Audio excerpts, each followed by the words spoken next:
Kanishka Jaiswal, mister Kushal,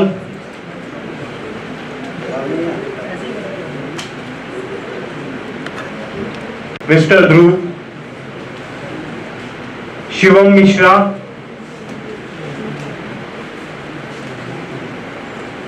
सार्थक Maglani, Anmol Bhaskar, mister अनमोल,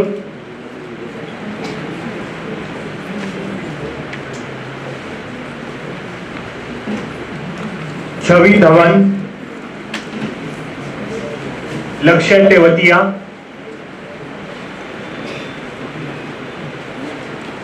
शिवम प्रासर,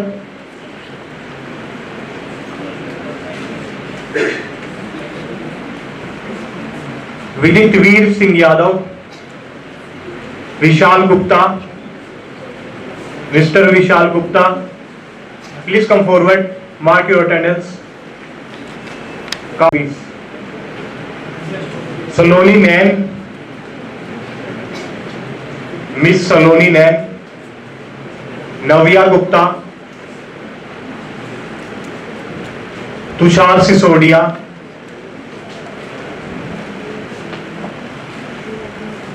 चिरायु शर्मा, रविंदर कुमार,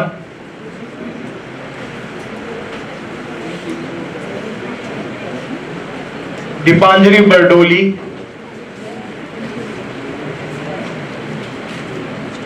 सारा Sambhavani, Khushi Garg, Deepak Ojha, Narendra Singh, Priyanka Rana, miss Priyanka Rana,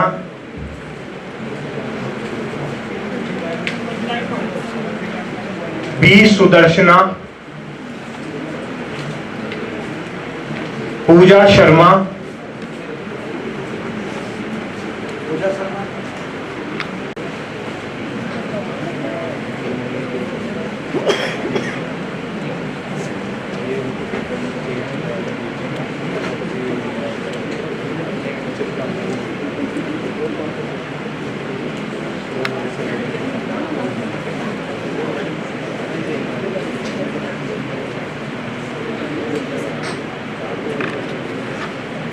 Surabhi,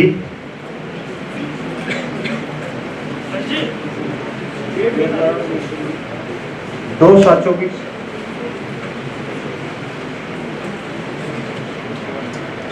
miss Surabhi डोडो, mister Om Prakash,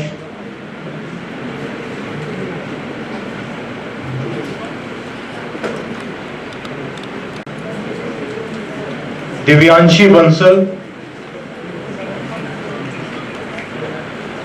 miss Divyanshi, सहर Irfan, Shefali Chaudhary,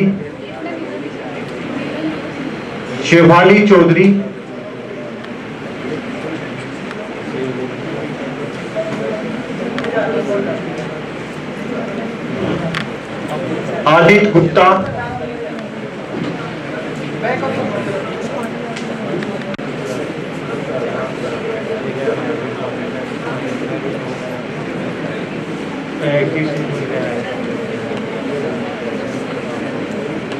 Ashish Sharma, Sharma,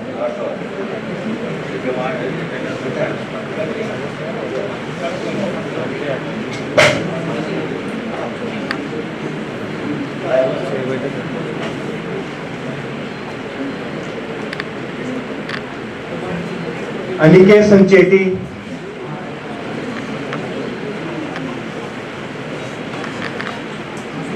Jagdeep Singh Chahal,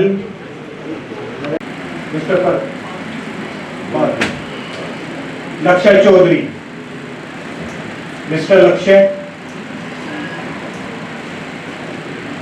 son of Ajay Chaudhary,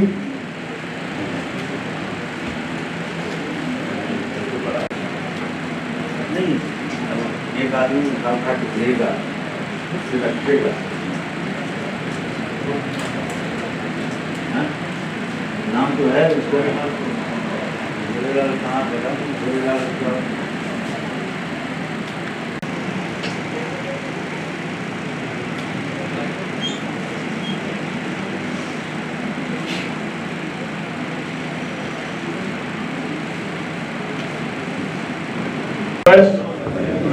Mr.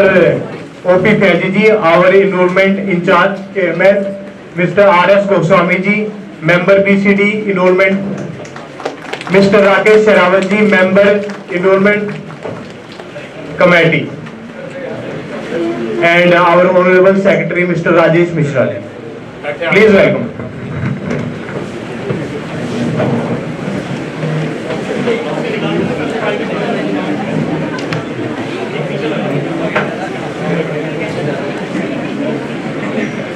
all of you comfortable? कितने बजे से आए हो यहाँ?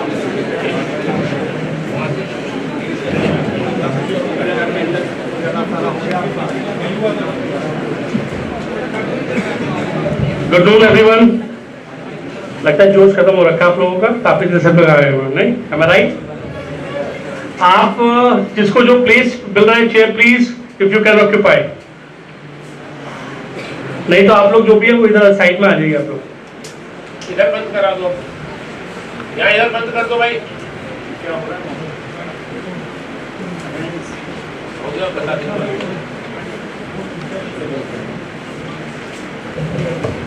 Good noon, everyone. That's the point now. First of all, I would like to welcome all of you in the premises of Bar Council of Delhi, in the office of Bar Council of Delhi. I am Advocate Rajesh Mishra. I am Honorary Secretary Bar Council of Delhi. So first of all, I would like to introduce all of you with our enrollment panelists. First of all, we have with us Mr. O.P. Faizi. He is a former chairman Bar Council of Delhi as of now. Former chairman, and as of now he is a chairman of the committee. Now we have Mr. R.S. Goswami, former chairman Bar Council Delhi and member enrollment committee. Now we have Mr. Rakesh Sherawat, former chairman and member enrollment committee. And so far as myself is concerned, I have already introduced myself. So let us begin with, because you are here since long, so we are not going much time. So let us begin with, I would like to invite our chairman, Mr. O.P. Faizi sir, to address all of you.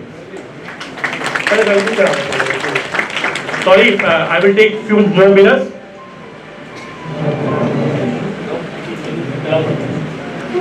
Sir, to please hand over the pocket plan to our chairman and our committee, Mr. O.P. Faizi sir, and Rakesh Sherawat sir.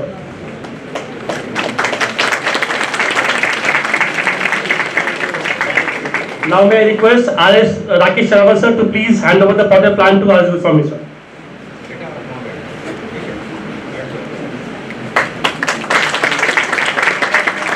Now may I request R.S. Goswami sir to please welcome Mr. Rakesh Sherawat.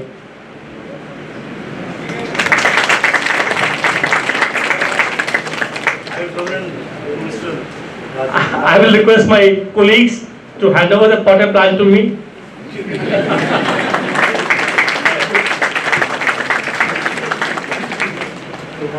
So now we are proceeding towards, I hope you all have marked your attendance. So I will request O.P. Faizi sir to please address all of you. I hope you will listen him very carefully. He is going to share his experiences with you.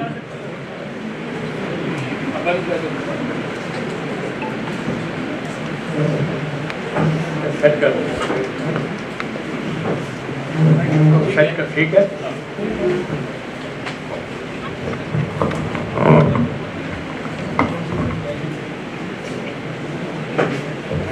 Shri R.S.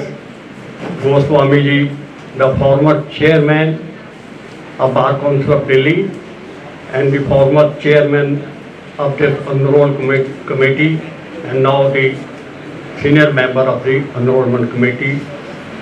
Then Mr. Rakesh Sherawat, the former chairman of the Bar Council of Delhi and the honorable member of this committee. Then my youngest brother, Shri Rajesh Mishra ji, who is the elected member of the Bar Council of Delhi and the honorary secretary of the Bar Council of Delhi. In fact, आज की meeting में हमारे chairman Shri Surya Prakash Khatri जी ने भी आना है। वो किसी भी समय आ सकते हैं। वो हमारे जो बार काउंसिल का आपका लॉयर समुदाय है 1,70,000 या 1,70,000 80,000 उनके मुखिया हैं। वो किसी भी समय आ सकते हैं। इनके उसके अलावा हमारे साथ हमारे वाइस चेयरमैन श्री संजीव नस्यार साहब भी आ सकते हैं। वो भी हमारे वाइस चेयरमैन इलेक्टेड हैं। और इन एडिशन टू दैट हमने रिक्वेस्ट की हुई है श्री रमेश गुप्ता जी जो सीनियर एडवोकेट हैं और फॉर्मर चेयरमैन रहे हैं, उनको भी हमने रिक्वेस्ट की हुई है कि वो आके आपको एड्रेस करें, गाइड करें। वो भी किसी समय आ सकते हैं। हाउएवर जब तक वो नहीं आते हम एक फॉर्मल या इनफॉर्मल मीटिंग शुरू कर रहे हैं। जो हमने उनके आने के बाद आपको कुछ बातें बतानी है वो हम अभी से शुरू कर देते हैं। माय डियर फ्रेंड्स, आपका बार काउंसिल ऑफ दिल्ली के प्रांगण में बहुत हार्दिक स्वागत है। आप बहुत समय से 3-3:30 बजे से इंतज़ार कर रहे हैं। उससे पहले आपने जो अटेंडेंस या हाजिरी नुमा है या जो चेकिंग है वो करवा ली है। वो भी एक जरूरी क्रिया है या प्रोसीजर है। माय डियर फ्रेंड्स, ये आज जो हो रहा है ये सारा एक इंडियन एडवोकेट्स एक्ट की प्रोविजन के मुताबिक हो रहा है, जिसको उर्दू में बोलते हैं उसके तहत हो रहा है। ये सब स्टैट्यूटरी है। इसके बिना पहले तो देखिए लॉ ग्रेजुएट किसी भी यूनिवर्सिटी कॉलेज कहीं से भी आप करिए, उसके बिना जो एनरोलमेंट है उसका यही प्रोसीजर है। जो एडवोकेट इस प्रोसीजर के बिना नहीं बन सकता। कोई कॉप्शन या नॉमिनेशन एज एन एडवोकेट नहीं हो सकती। मेंबर पार्लियामेंट नॉमिनेट हो सकता है, इवन प्राइम मिनिस्टर भी बिना इलेक्शन के हो सकता है, मिनिस्टर भी हो सकता है, पर एक एडवोकेट आज के जो आज प्रोसीजर हो रहा है इसके बिना एडवोकेट नहीं बन सकता। हम जितने भी जो भी यहाँ आपके सामने हैं, जहाँ जो भी जज हैं, even the chief justice of India, उन्होंने भी यही इसी प्रोसीजर के मुताबिक पहले महाराष्ट्र से उन्होंने लॉ किया, फिर ही महाराष्ट्र बार काउंसिल से उन्होंने एनरोलमेंट हुई, फिर उसके बाद उनके एलिवेशन हुई, फिर वो जज बने, अब चीफ जस्टिस हैं। ऐसे ही हमारे साथी थे अरुण जेटली जी, वो हमारे लॉ मिनिस्टर थे, उन्होंने भी इसी प्रांगण में आके एनरोलमेंट कराई, हमने भी कराई। तो ये जो एनरोलमेंट का प्रोसीजर है ये एक मस्ट है। और सेकंड बात ये है, बिना ये जो आपकी एनरोलमेंट है लॉ के मुताबिक कोई आदमी कोई भी जनगण किसी की वकालत विदाउट बीइंग एडवोकेट वकालत नहीं कर सकता। अगर कोई मुलजम है या प्लेंटिफ है या डिफेंडेंट है, उसको एक वकील की जरूरत पड़ती है। सो हम ये कह सकते हैं कि जो ये एडवोकेट होना ये एक मोनोपोलिस्टिक सिस्टम है। आई मीन आपके एक प्रैक्टिस करने की कोर्टों में जुडिशियल सिस्टम में कि आपकी मोनोपोली है। ये सारा कुछ होने के बावजूद तो मैं आपसे ये रिक्वेस्ट करूंगा कि इस मोनोपोली को आप मिसयूज नहीं कर सकते, आपको विदिन पैरामीटर ही करना पड़ता है। और ये देखिए जो कहा गया है, पहले थोड़ी कंट्रोवर्सी रही है कि जो प्रोफेशन है क्या ये बिजनेस है या ट्रेड है, अदरवाइज ये नोबल प्रोफेशन है। अब तो जजमेंट आ गई है, सुप्रीम कोर्ट की जजमेंट है, ये legal profession is a profession not a trade. आपको इसके ऊपर कोई जीएसटी नहीं लगता, आपको इसके लिए लाइसेंस, ये लाइसेंस एक मिसनोमर है, लाइसेंस नहीं है, ये आपका सर्टिफिकेट और एनरोलमेंट है। आपको कोई लाइसेंस, कोई ईयरली रिन्यूअल फीस लाइसेंस की, जहाँ आपको शॉप एंड एस्टेब्लिशमेंट, जहाँ आपको पेमेंट बोनस एक्ट, आपको कोई एक्ट नहीं लगता। आप सारा दिन दफ्तर खोलिए और जीएसटी भी नहीं लगता किसी खास प्रोविजन में। जब टैक्स पेयर हो जाएंगे उस टाइम थोड़ा बहुत रिवर्सेबल जीएसटी लगता है लिमिटेड केसेस में। आपके ऊपर जो वेरियस इनेक्टमेंट्स हैं उनकी कोई प्रोविजन आप पर अनफोर्स नहीं होती। और जो अब मेरा मानना ये है, अब यहाँ आए हैं, आपने एडवोकेट एक्ट पढ़ा होगा और इसके जो एटिकेट्स जहाँ स्टैंडर्ड है प्रोसीजर है वो सारा आपने पढ़े होंगे। उसके मुताबिक उसमें कुछ डूज एंड डोंट्स हैं कि आपने ये नहीं करना वो नहीं करना। उसमें लिखा है कि आपने किसी की गारंटी नहीं देनी, आपने किसी की श्योरिटी नहीं देनी, आपने मिसकंडक्ट नहीं करना। अब मिसकंडक्ट की बहुत वाइड डेफिनेशन है। सड़क पे खड़े होकर अपने फाउल लैंग्वेज नहीं यूज करनी।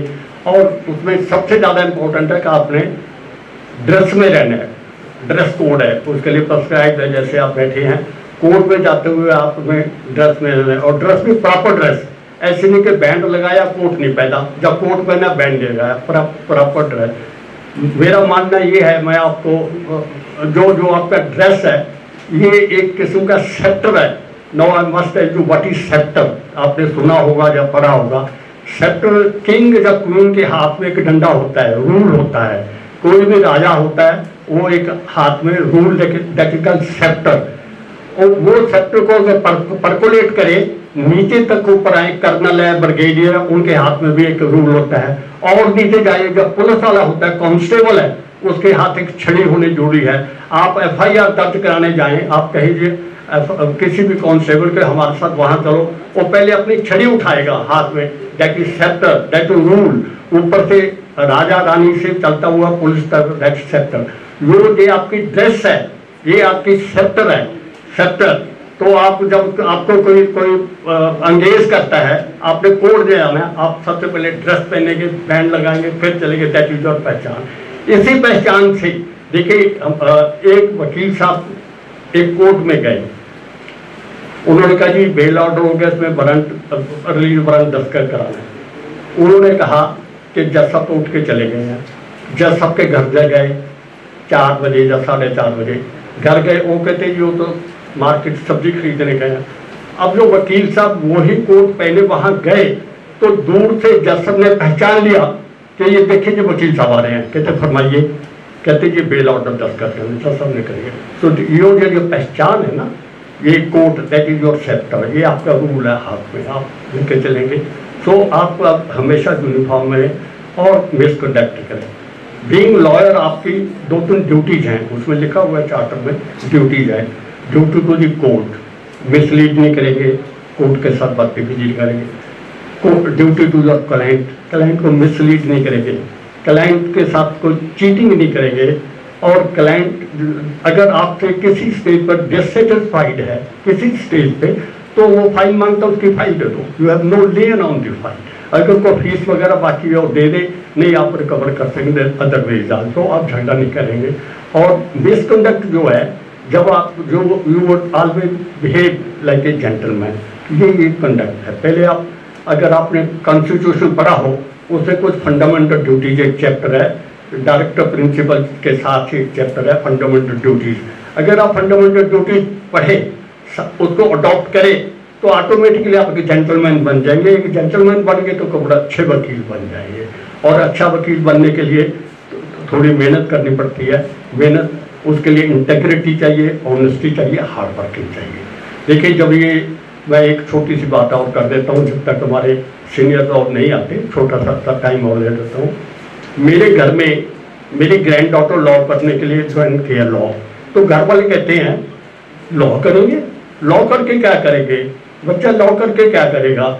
ये देखिए, आप रोज हर हफ्ते मेरा ख्याल 400 बच्चा होगा, हर हफ्ते आप 400 बच्चे का एनरोलमेंट करते हो, और हर 15 दिन बाद फिर 400 बच्चों को एनरोल करते हो। इतने वकील बन गए, ये वकील बन के क्या करोगे, कहाँ जाओगे। तो मैंने घर वालों को कहा वो ही करेंगे जो मैंने किया है। आपको भी बहुत लोगों ने डिस्करेज किया होगा कि वकील क्यों बन गया। आप में से आधे वकील तो बाई चॉइस बने होंगे, अच्छे नंबर आए होंगे तो लॉ करते हैं।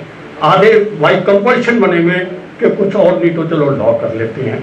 तो हमारे आपको भी लोगों ने डिस्करेज किया होगा पर इसमें कोई डिस्करेज होने वाली बात नहीं। जब मैंने 69 में लॉ किया, मुझे भी कई लोगों ने कहा था कि आप क्या करोगे जी, वकील तो बड़े बैठने की जगह नहीं है, खड़े होने की जगह नहीं है, आप वकील बन के क्या करोगे। आज देखिए, आज दिल्ली में 1,70,000 80,000 है। अगर यही रहा सिस्टम, मेरा ख्याल है अब एंड तक 2.25 लाख हो जाएंगे तो सबको काम है। जब मैंने वकालत करी कोई काम नहीं था मेरे पास। थोड़े दिन चलते चलते न्यू एनेक्टमेंट आया, PF act, prevention of food wastage, मैंने उसी में वकालत शुरू कर दी और सैंपल भरने शुरू हो गए। खारी बौली के सदर बाजार के मेरे पास केस आ गए, मेरा नाम हो गया। थोड़े दिन बाद एक मास्टर प्लान आई, वो छोड़ दिया मैंने, मास्टर प्लान में केस किए, दिल्ली में मेरा नाम हो गया। जो भी पूछता आते थे, मिस्टर फैजी कहाँ बैठते हैं, आप बिलीव नहीं करेंगे, मेरे पास मकदाबल वालों का केस आया, मैंने मर्जी की फीस मांगी। मकदाबल वालों का केस की मैंने पान बन किसी सुंदर पान वाले का केस दिया, छोटा जो सड़क पर बैठता, दोनों का केस, जो मेरा उस केस में महारत थी दी है। चलते चलते आप देखते जाइए, कोर्टों में भीड़ हो गई, 406 के केस हो गए। कोर्ट ने जजमेंट दे दी कि मैट्रिमोनियल केस में अगर डॉरी वापस नहीं होगी तो 406 लग जाएगी। रोज कोर्ट भरती थी, रोज डॉक्टर्स इन लॉ ये उधर केस फाइल होते थे। थोड़े दिन बाद देखा NDPS एक्ट का कानून आ गया, NDPS एक्ट बेल ही नहीं होती थी, हाई कोर्ट में रोज नई एप्लीकेशन होती थी, नए नए आप जैसे यंग लॉयर। और देखिए उसके बाद 138 आया, 138 की प्रोसिक्यूशन आप देखिए, आपने बीइंग एज ए इंटर्नशिप देखा होगा कि 138 का हम जब कोर्ट में एंटर करते हैं, आप जैसे बच्चे 138 के लिए जब इधर जब उधर लेके खड़े होते हैं तो there is no depth, there is no scarcity, काम तो आते हैं पर करने वाला हो। हमने भी किया, ये सारे कितने रिकॉर्ड हमारे चेयरमैन सर का मैट्रिमोनियल कोर्स में गिनीज बुक में रिकॉर्ड है। सर बताइए कितने हजार केस किए हैं। More than 50,000 matrimonial case Shri RS Goswami ने किया गिनीज बुक में। और ये कहते हैं कि मैंने डायलॉग किया, मैंने कहा आपने 50 से घर बसाए हैं जो लड़ रहे थे आपस में। अब आपने इंटर्नशिप की, मैं आपसे आपकी इंटरव्यू में एक बात पूछता हूँ, कोई भी मुझे ये बताए सिविल और क्रिमिनल लॉ में आप कैसे डिस्टिंग्विश करते हैं। आप बेटे बताइए, आप बताइए, खड़े होइए ना। How do you distinguish civil law, civil case and आपके पास केस आया, क्या आप CPC लगेगा, CRPC लगेगा, कैसे बताएंगे आप?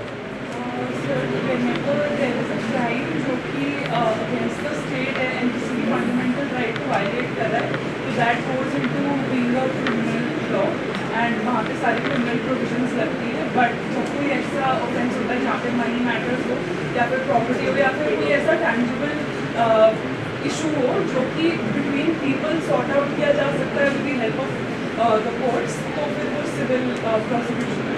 लाल बत्ती पार करके चलान होता है, सिविल है क्रिमिनल है? नहीं, criminal है। कैसे? सर क्योंकि वो स्टेट के रूल्स हैं जो हमें फॉलो करने हैं। जिस प्रोविजन में लास्ट में पनिशेबल लिखा हो, चाहे फाइन हो चाहे जेल हो, पनिशेबल लिखा हो दैट इज क्रिमिनल, उसमें CRPC लगेगा।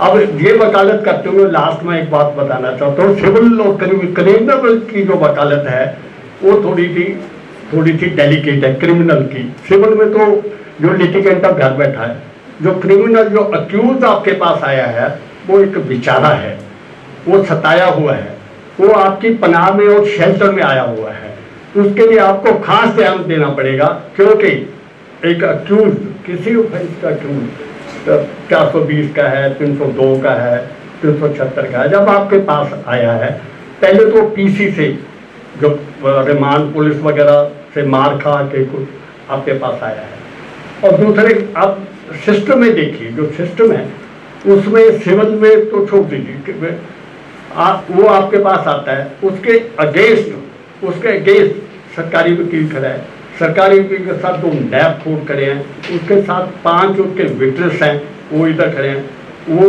अकेला और आपके साथ से 2 आदमी 6 या 7 आदमी को आप, और वो जब तक आप उसके लिए नहीं पहुंचते, उसका जो ध्यान होता है, मेरा प्रैक्टिकल है, उसका जो ध्यान होता है दरवाजे की तरफ होता है कि मेरे वकील साहब कब आएंगे। आपकी कॉम्पिटेंस है जो भी है उसके लिए आप जेठमलानी हैं, उसके लिए आप RS गोस्वामी हैं, उसके लिए सरावत है, उसके लिए आप मिश्रा जी हैं, उसके लिए आप सब कुछ हैं। तो मेरी ये रिक्वेस्ट है, जो आप केस करें, एंगेजमेंट हो, उसको पूरी निभानी है आपने, उसको बीच में नहीं छोड़ना। लॉ कहता है you can drop it like a hot potato, कि मैं नहीं जाता, no, you have to go there. जब आपकी एंगेजमेंट, आप उनको छोड़ नहीं सकते।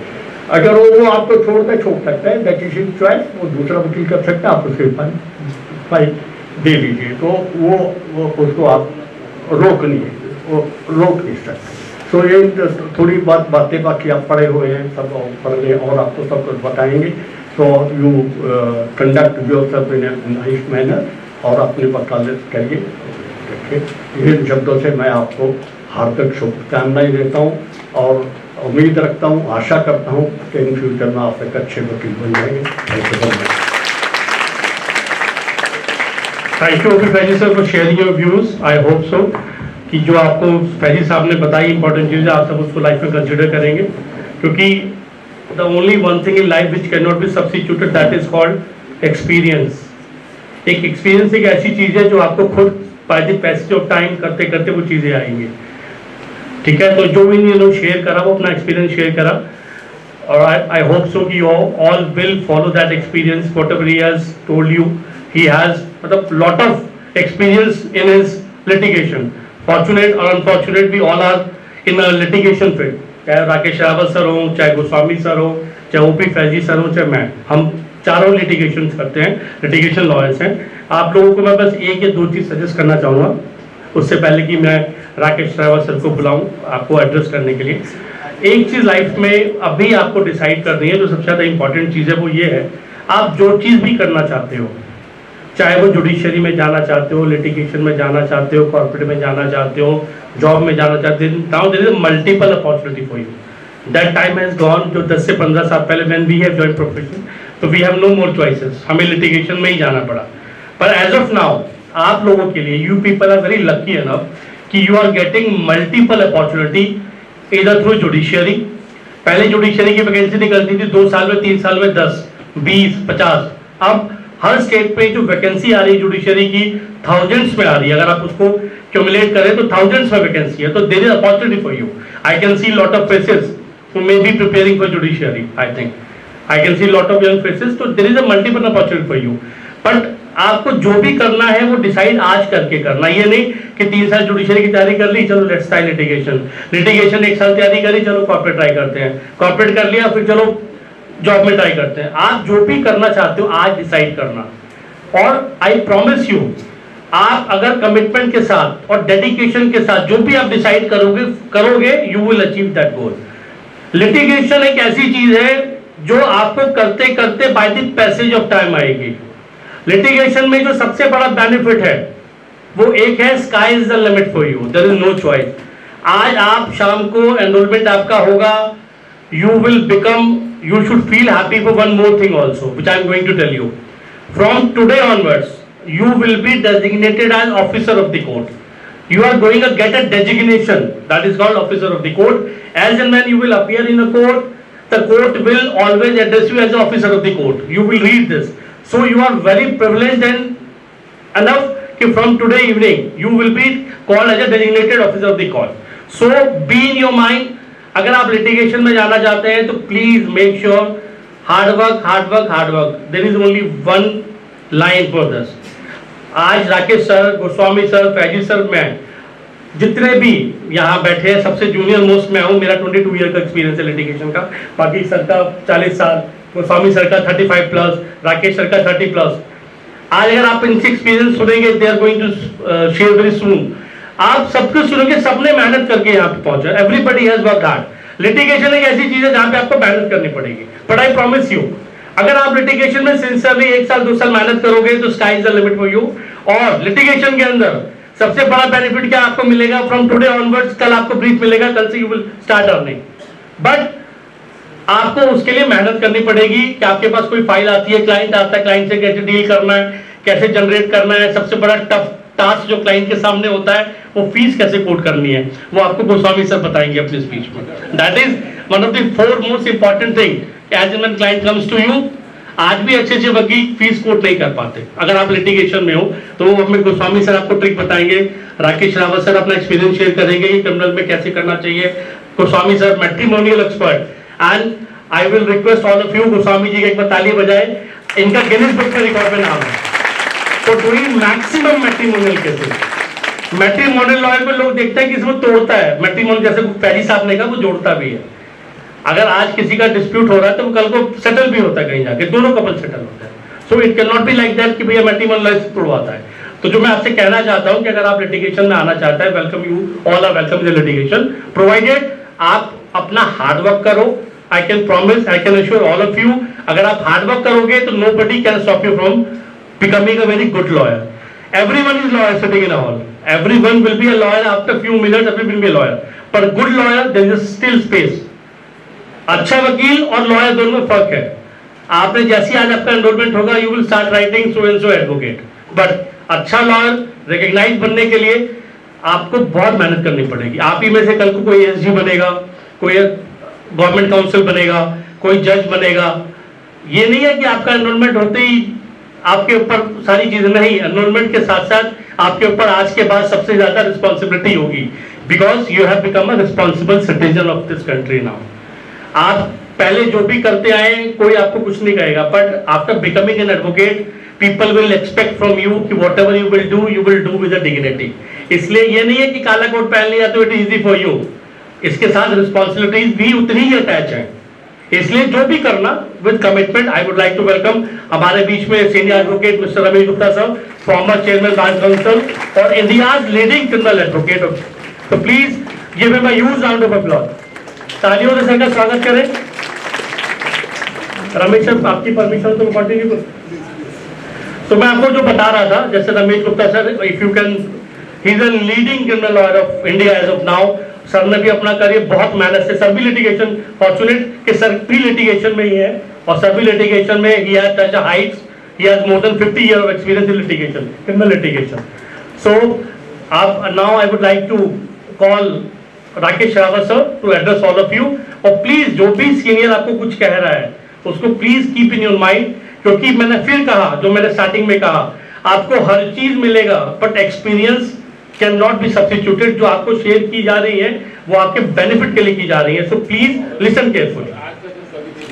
हाँ, एक चीज और बिफोर आई से, जैसे आप लाइफ में अपना डेट ऑफ बर्थ नहीं बोलते ना, वैसे ही लाइफ में आज अपना मत बोलना। This is today is your rebirth as an advocate, so don't forget this day because you are your rebirth as an advocate. So now I would like to request Rakesh Rawat sir, please address.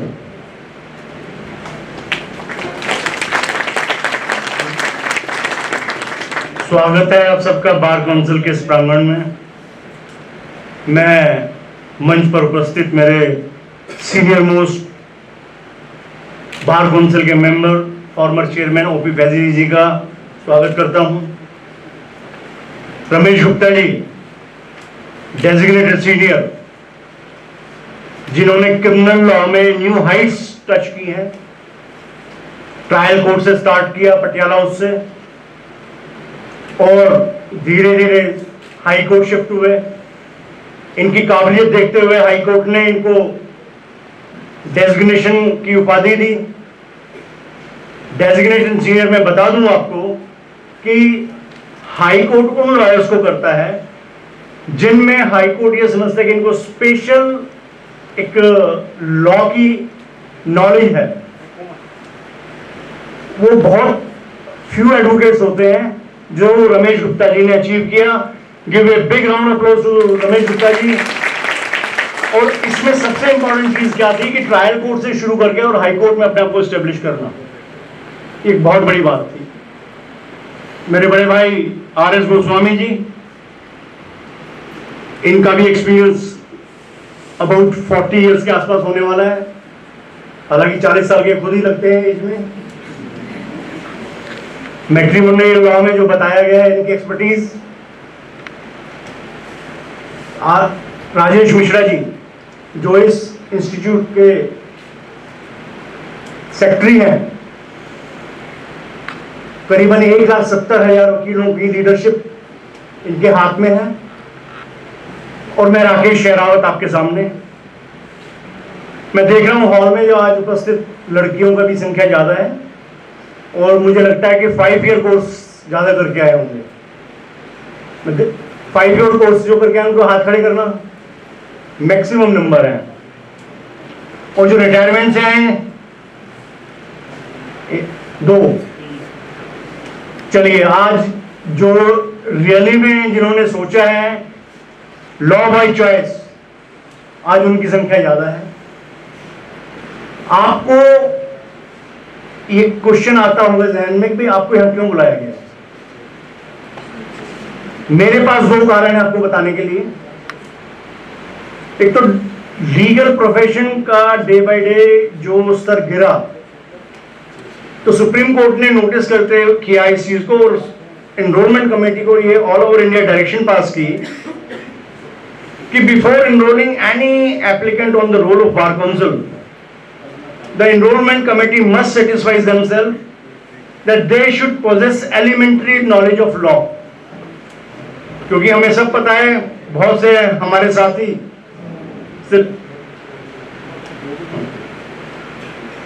हमारे साथी सिर्फ exam देने जाते हैं, degree उनको मिल जाती है, हर प्रकार का हमारे यहां सिस्टम है और हमें भी पता होता है, लेकिन हम किसी को मना नहीं करते हैं।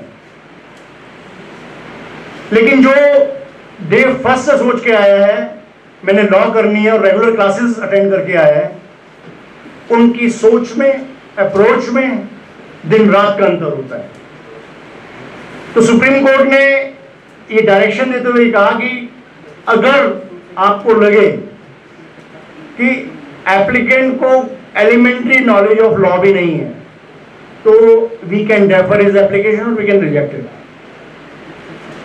दोस्तों, मैं एक चीज और आपको बताना चाहूंगा। जब 17 अक्टूबर 1990 को जब मेरा एनरोलमेंट हुआ तो फैजी साहब उस वक्त एनरोलमेंट कमेटी में थे और आज 34 साल बाद भी फैजी साहब एनरोलमेंट कमेटी में हैं। इतना लंबा समय फैजी साहब ने लीगल फैटर्निटी को दिया है, उसके लिए फैजी साहब के लिए जोरदार तालियों से आप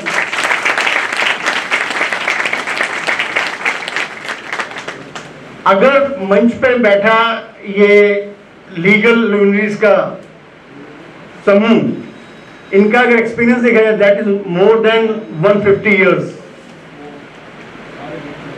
तो आज जो हम एक्सपीरियंस आपको बतला रहे हैं वो इसलिए है, आपको इसलिए बुलाया है, आप लोग ये जाने कि एडवोकेट्स की क्या रिस्पॉन्सिबिलिटीज हैं। क्योंकि कोई भी क्लाइंट अगर आपके हाथ में अपना ब्रीफ देता है, अगर क्रिमिनल केस है तो अगर आपकी किसी भी बेवकूफी के कारण वो जेल में जा सकता है, और अगर सिविल केस है तो उसकी प्रॉपर्टी का नुकसान हो सकता है।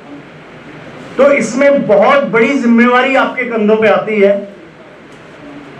सेंस ऑफ रिस्पॉन्सिबिलिटी आज पहली चीज है जो आप अपने अंदर जो महसूस कर गया, वो एक कदम, एक सीढ़ी चढ़ जाएगा इस प्रोफेशन में। तो दोस्तों, आपको ये चीज बार काउंसिल के मेंबर्स ही बता पाएंगे।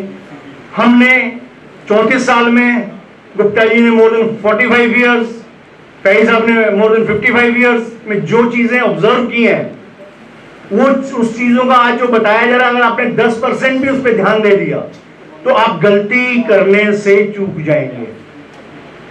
बार काउंसिल के पास जैसे लाइसेंस ग्रांट करने की पावर है, in the same way we have right to recall your license. We can cancel the license in 2 conditions. One, when you indulge in any professional misconduct. अब वो professional misconduct क्या है ये आपको नहीं पता होगा। दिस इज द रीजन आपको यहाँ बुलाया गया है, क्योंकि हमने देखा है बार काउंसिल के सामने हमने 2021 में जिनको एनरोल किया उनके खिलाफ कंप्लेंट आ रही है। वो कहते हैं जी हमें पता ही नहीं था इस चीज का। Second, any act of yours unbecoming of an advocate, in that eventuality also the bar council has power to cancel your license. इन दोनों चीजों को आपने बड़े ध्यान से देखना है। अब प्रोफेशनल मिसकंडक्ट के मैं कुछ एग्जांपल देता हूं आपको। कई कंप्लेंट्स आई, क्लाइंट से बात हुई, पैसा लिया, केस फाइल नहीं किया। केस फाइल कर दिया, कोर्ट पे टाइम पे नहीं पहुंचे, एडवर्स ऑर्डर हो गया। क्लाइंट ने जो कमिट किया था फीस के लिए, और उसने अपना कमिटमेंट पूरा नहीं किया, तो आपने सोचा कि नहीं हमने जाना नहीं है क्योंकि आपको फीस नहीं दे रहा। नहीं, अगर आप नहीं जाओगे, कोर्ट को नहीं बताओगे, तो भी आपकी जिम्मेवारी है, क्योंकि जब तक आपका वकालतनामा ऑन रिकॉर्ड है, अगर कोर्ट को नहीं बताया जाएगा कि ये सिचुएशन है, आई विड्रॉ माई वकालतनामा, अगर कोई एडवर्स होता है तो उसमें भी आपकी जिम्मेवारी रहेगी। तो दोस्तों, इस कारण आपको यहाँ पे बुलाया जाता है ताकि आपको ये जो छोटी छोटी गलतियां हैं ऐसी आप ना करें। कुछ हमारे साथी बहुत जल्दी में होते हैं कि पैसा कमाने की, शॉर्टकट नहीं है इस प्रोफेशन में कोई। सहज पके सो मीठा हुए, धीरे धीरे आप परत दर परत सीखोगे। आप तक जो आप पढ़ाई करके आए हो वो बिल्कुल जीरो है। प्रैक्टिकल लाइफ में अब जब एडवोकेसी आप शुरू करोगे तो आपको वही नर्सरी एज से स्टार्ट करना पड़ेगा। तो इस वक्त अगर आपको कोई ब्रीफ आता है, अगर आपको नहीं पता है, सीनियर से पूछो। हम 25 मेंबर बार काउंसिल हैं, साहब के एड्रेस, टेलीफोन नंबर सब अवेलेबल होते हैं। आप लोग उनसे फोन करके सहायता मांगे। गोस्वामी जी रोहिणी कोर्ट में है, फैज साहब गुप्ता जी हाई कोर्ट में है, मेरा पटियाला साकेत में है, राजेश मिश्रा जी हाई कोर्ट में है, और हमारे बाकी मेंबर्स भी आपको हर जगह अवेलेबल मिलेंगे। मैं आप लोगों को एक चीज और बताना चाहूंगा कि दिल्ली बार काउंसिल ही एक ऐसी बार काउंसिल है जो अपने यहां एनरोल्ड एडवोकेट्स के लिए सोशल सिक्योरिटी देती है ऑल ओवर इंडिया। अदरवाइज ये फैसिलिटी और कहीं भी नहीं है जो bar council of Delhi provide कराती है अपने एडवोकेट्स को। हम दिल्ली गवर्नमेंट से आपको 5 लाख तक की मेडिकल बिल रिइंबर्समेंट की पॉलिसी है जो हमने गवर्नमेंट से लड़के आप लोगों के लिए प्रोवाइड कराई है। दूसरी बात, in case of death 11 lakh उसकी एडवोकेट की फैमिली को मिलता है। कोविड के दौरान हम लोगों ने 10 लाख मिलता है। कोविड के दौरान हमारे 170 साथी हमने साथ छोड़ के चले गए, उनकी हर फैमिली को दिल्ली बार काउंसिल ने गवर्नमेंट से 10-10 लाख रुपए दिलवाए हैं। तो आपको यहाँ बार काउंसिल में एनरोल होते ही सबसे पहला बेनिफिट ये मिल गया है कि आपको एक मेडिकल जो पॉलिसी है जो कहीं भी अवेलेबल नहीं है वो यहाँ पे आपको उपलब्ध कराई जाती है। मैं आप लोगों को शुभकामनाएं देता हूं आपके उज्जवल भविष्य के लिए। और अच्छा, अगर हम इंटरव्यू लें आप सबका, आज करीबन 400 एप्लीकेंट्स हैं। अगर एक एप्लीकेंट को अगर हम 2 मिनट का भी टाइम अगर लगाएंगे तो 800 मिनट, तो रात के यहाँ पे बच जाएंगे 2। तो आप क्या चाहते हैं कि लीगल इंटरव्यू या हम वैसे ही कर दें आपका? इसके बारे में मैं कमेटी से गुजारिश करूंगा और हमारे सीनियर एडवोकेट जिस अगर आपसे कुछ पूछेंगे और आप उनको सेटिस्फाई करेंगे तो हम इसके बारे में सोचेंगे कि बिना इंटरव्यू के आप लोगों को हम आज इनरोल कर दें। नहीं, उसमें तो हाँ, अगर हम क्वेश्चंस आपसे पूछेंगे, अगर आप जवाब दे गए और सेटिस्फाइड हमें लगा तो हम आज का इंटरव्यू डिस्पेंस भी कर सकते हैं।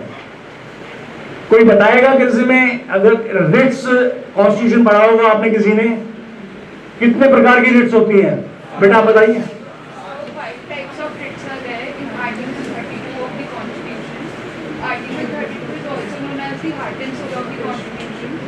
क्योंकि कभी भी अगर हमारा फंडामेंटल राइट ब्रीच होता है तो हम हाई कोर्ट में आर्टिकल 226 में और आर्टिकल 32 के अंडर सुप्रीम कोर्ट में जा सकते हैं। सर महक जैन। कहाँ से किया आपने? Sir IP university. Good. Article 32 की रिट कहाँ लगती है? Where we can move the writ of Article 32? Sir article 32 supreme court में, आर्टिकल 226 को हाई कोर्ट। वेरी गुड, बैठिए बेटा। तो अगर इस तरीके से अगर आप लोगों ने जवाब दिया तो कमेटी शायद आपके लिए सोचे कि भाई ठीक है, ये आज का लॉट जो है वो बिल्कुल वेल इक्विप्ड है पर elementary of knowledge of law के बारे में, तो पीछे से कोई बताएगा? सबसे लास्ट में जो बैठे हैं वो आगे आ जाइए, सबसे लास्ट में। अच्छा, लास्ट जो बेंच में बैठे हैं आप आगे, फर्स्ट वन आप आगे आओ, आप आगे आइए। बाजू वाले तो आप लाइन से बाजू पे भी जा रही है, आपसे पूछेंगे, आप आगे आओ। नहीं, अपना सामान वहीं छोड़ दिया, सामान वहीं छोड़ दिया। Leave your goods here, come forward.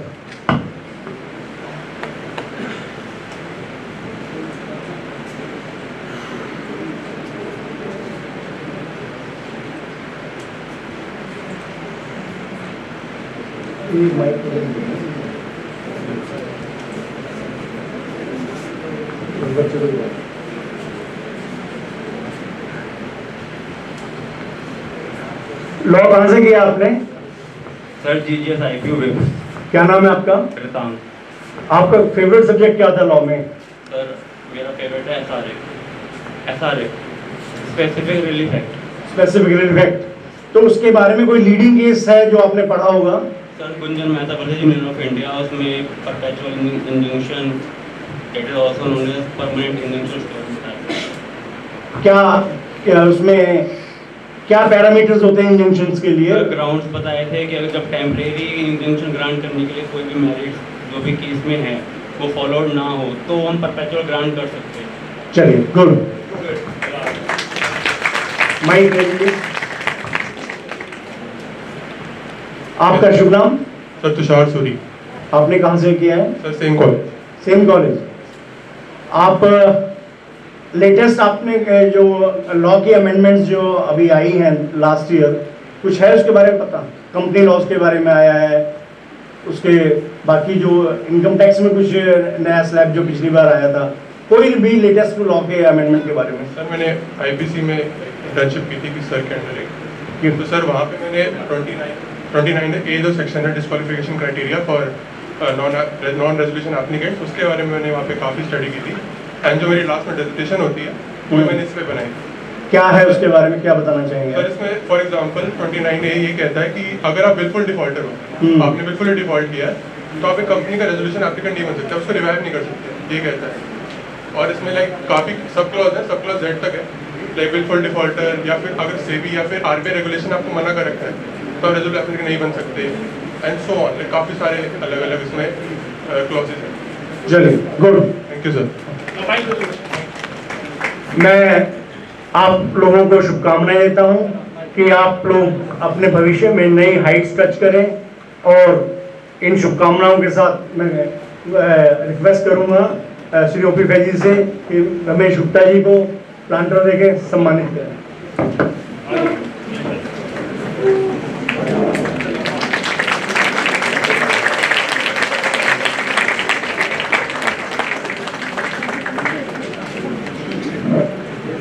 बहुत बहुत धन्यवाद। Thank you very much. Hello, I hope you all have learned good things. Hello.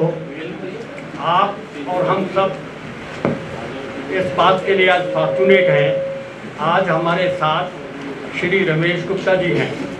ये जो एनरोलमेंट कमेटी है काफ़ी दिनों से ये प्रयास कर रही थी, काफ़ी दिनों से एफर्ट कर रहे थे कि श्री रमेश गुप्ता जी जो कि इस बार काउंसिल ऑफ दिल्ली के कई बार मेरे ख्याल मोर देन ट्वाइस और थ्राइस चेयरमैन रहे हैं। एक और बात है, आपने सुना होगा, एक पता नहीं ऐसा कोई परवर है जय का आफाज, he is master of all trades, he is master of all trade.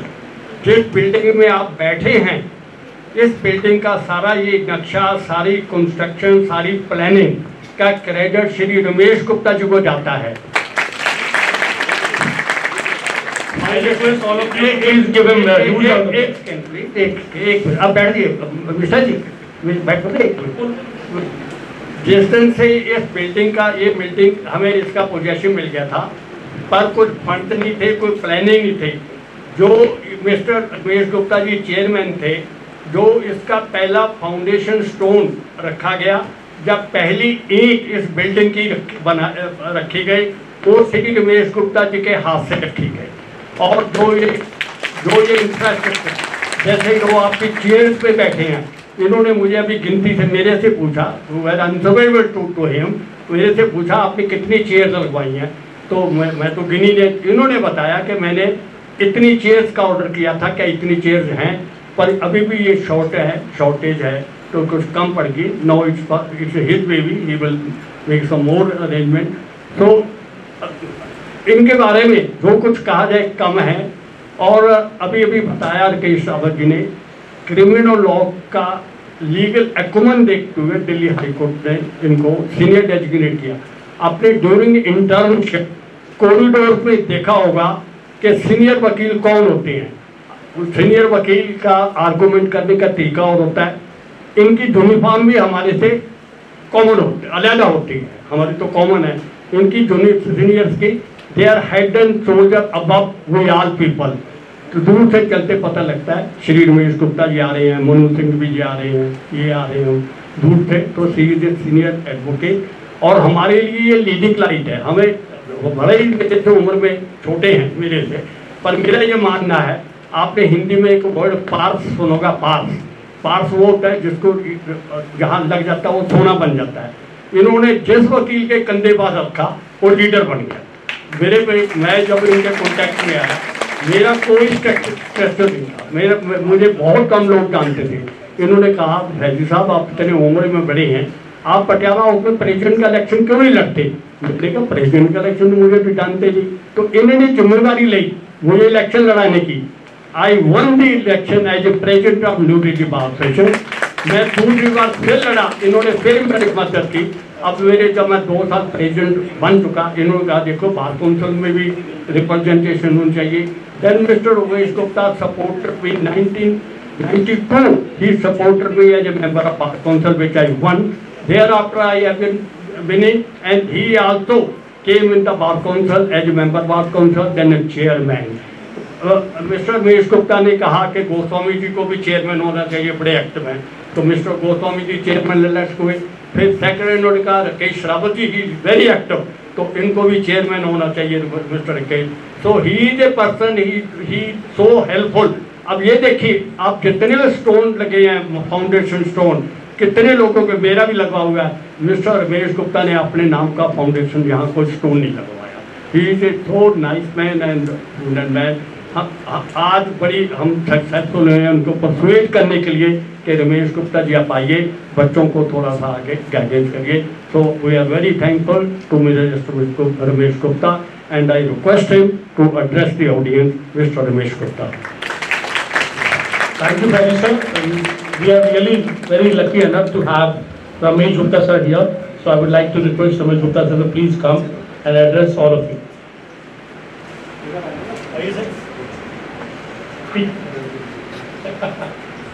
Please sir. Hello,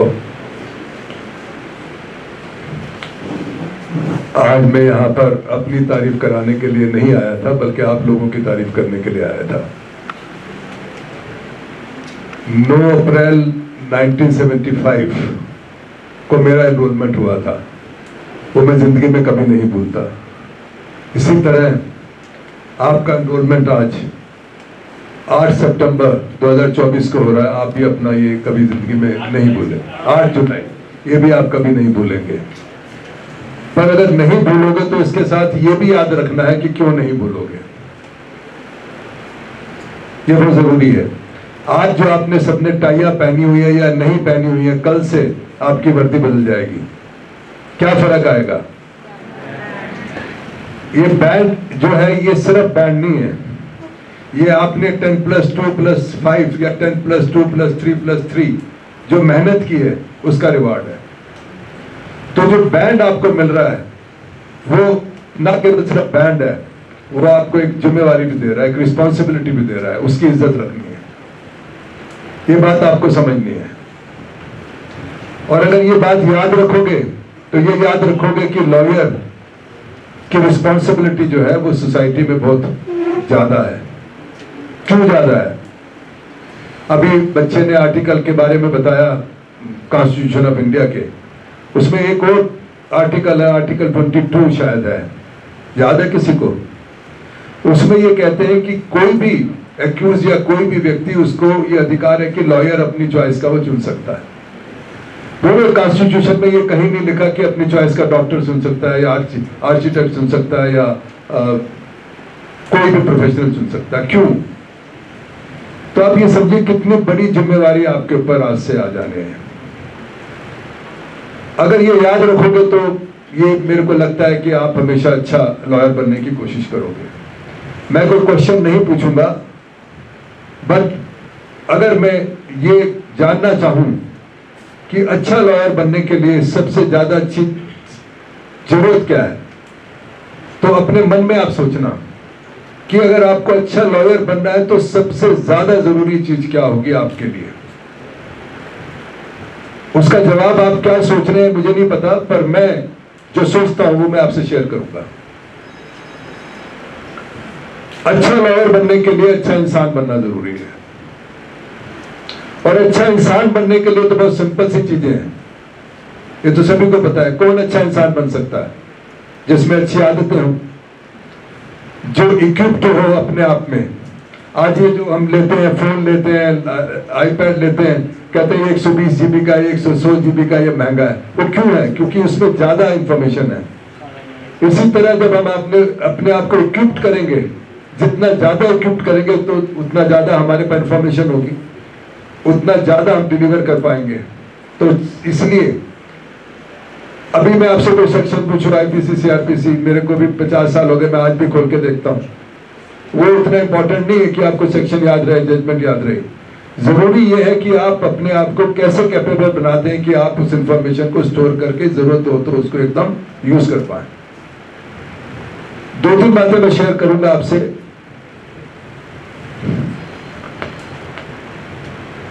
अच्छा इंसान बनने के लिए सच बोलो, ये तो किताबों में लिखा हुआ है, ये करो वो करो, बट सबसे बड़ी बात यह है कि आप में कंपैशन होना चाहिए, पैशन होना चाहिए।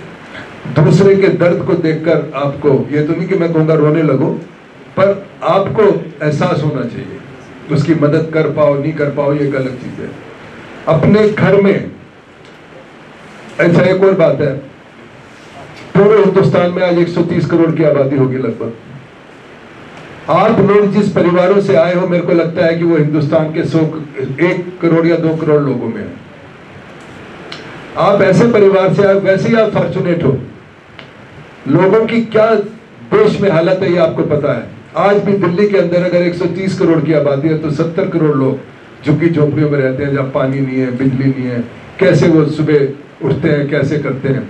तो जब आप फॉर्चुनेट इतने हो तो आप और कैपेबल क्यों नहीं बन सकते? आप में अच्छी आदतें क्यों नहीं आ सकती? आप अपने माँ बाप का सपना क्या था, वो सपना आज उनका पूरा हुआ थोड़ा सा, जिसके लिए उन्होंने मेहनत की। क्या अधिकार आप लोगों को है कि आप उनकी इज्जत ना करें, अपने बड़े भाई की, छोटे भाई की? क्या आप उनसे ये लड़ो कि नहीं आपको कुछ नहीं पता, मेरे को सारा पता, मैं अपनी मर्जी से करूंगा? जिन्होंने रात दिन सिर्फ आपके लिए जिए।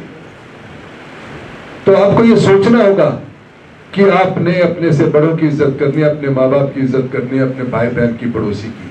आप इस काबिल बनो कि दूसरे आपको कहने लगे कि हाँ ये बड़ा अच्छा इंसान है। किसी दिन सुबह उठ के, ये जितनी बच्चियां बैठे हैं, ये लड़के बैठे हैं, अपनी माँ को कहो संडे वाले दिन कि आज मैं आपके लिए नाश्ता बनाऊंगा, आप आराम से बैठो।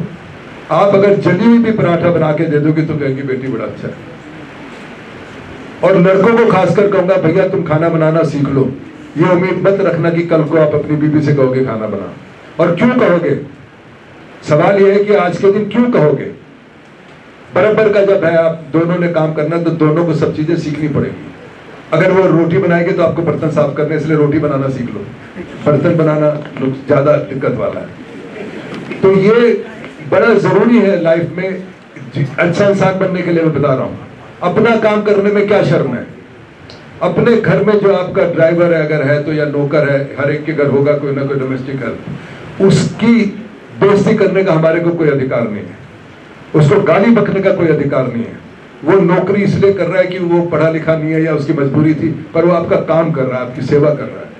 तो ये वो डिजर्व करता है कि आप उसकी इज्जत करें।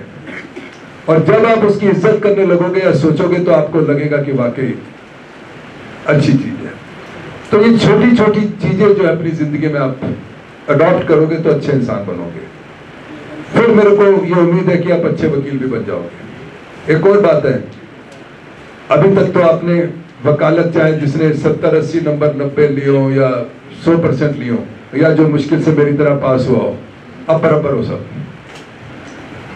कल वकील बन के आपसे जज नहीं पूछता कि कितने नंबर आए थे, या आप लिखते नहीं हो कि 60% नंबर आए थे मेरे या 45% आए थे, आप सब बराबर हो। और जब तक आप लाइफ में इंटरेक्ट नहीं करोगे, जब तक एक कार्लाइल करके बहुत बड़ा फिलोसफर हुआ था, उसने ये कहा चरित्र का विकास संसार के कोलाहल में होता है, मस्तिष्क का विकास एकांत में होता है। तो कैरेक्टर डेवलपमेंट जो है आपका सोसाइटी में रहकर होगा, एकांत में रहकर नहीं हो सकता। आपको इंडिया की दर्द समझने के लिए ट्रैवल करना होगा, लोगों से इंटरेक्ट करना होगा, जितना ज्यादा कर सकते हो उसी से आपको फिर अपने प्रोफेशन में फायदा होगा। वकील होकर आपको इतनी ज्यादा आजादी है कि आप कुछ भी कर सकते हो। आप पॉलिटिक्स में जा सकते हो, सोशल वर्क में जा सकते हो, आप खेल कूद में जा सकते हो, कुछ भी कर सकते हो, आपको कोई रोक टोक नहीं है। जो मन हो आपका करो, पर करो, कोई ना कोई हॉबी डेवलप करो, ट्रैवल करो। ये नहीं है कि दिन रात। एक और अपने आप से प्रॉमिस करो कि सुबह जब आओगे आप 10 बजे, ये अपना सेल फोन 5 बजे तक के लिए रख दो। 5 बजे देखो, ये बहुत बड़ा डिस्ट्रैक्शन है।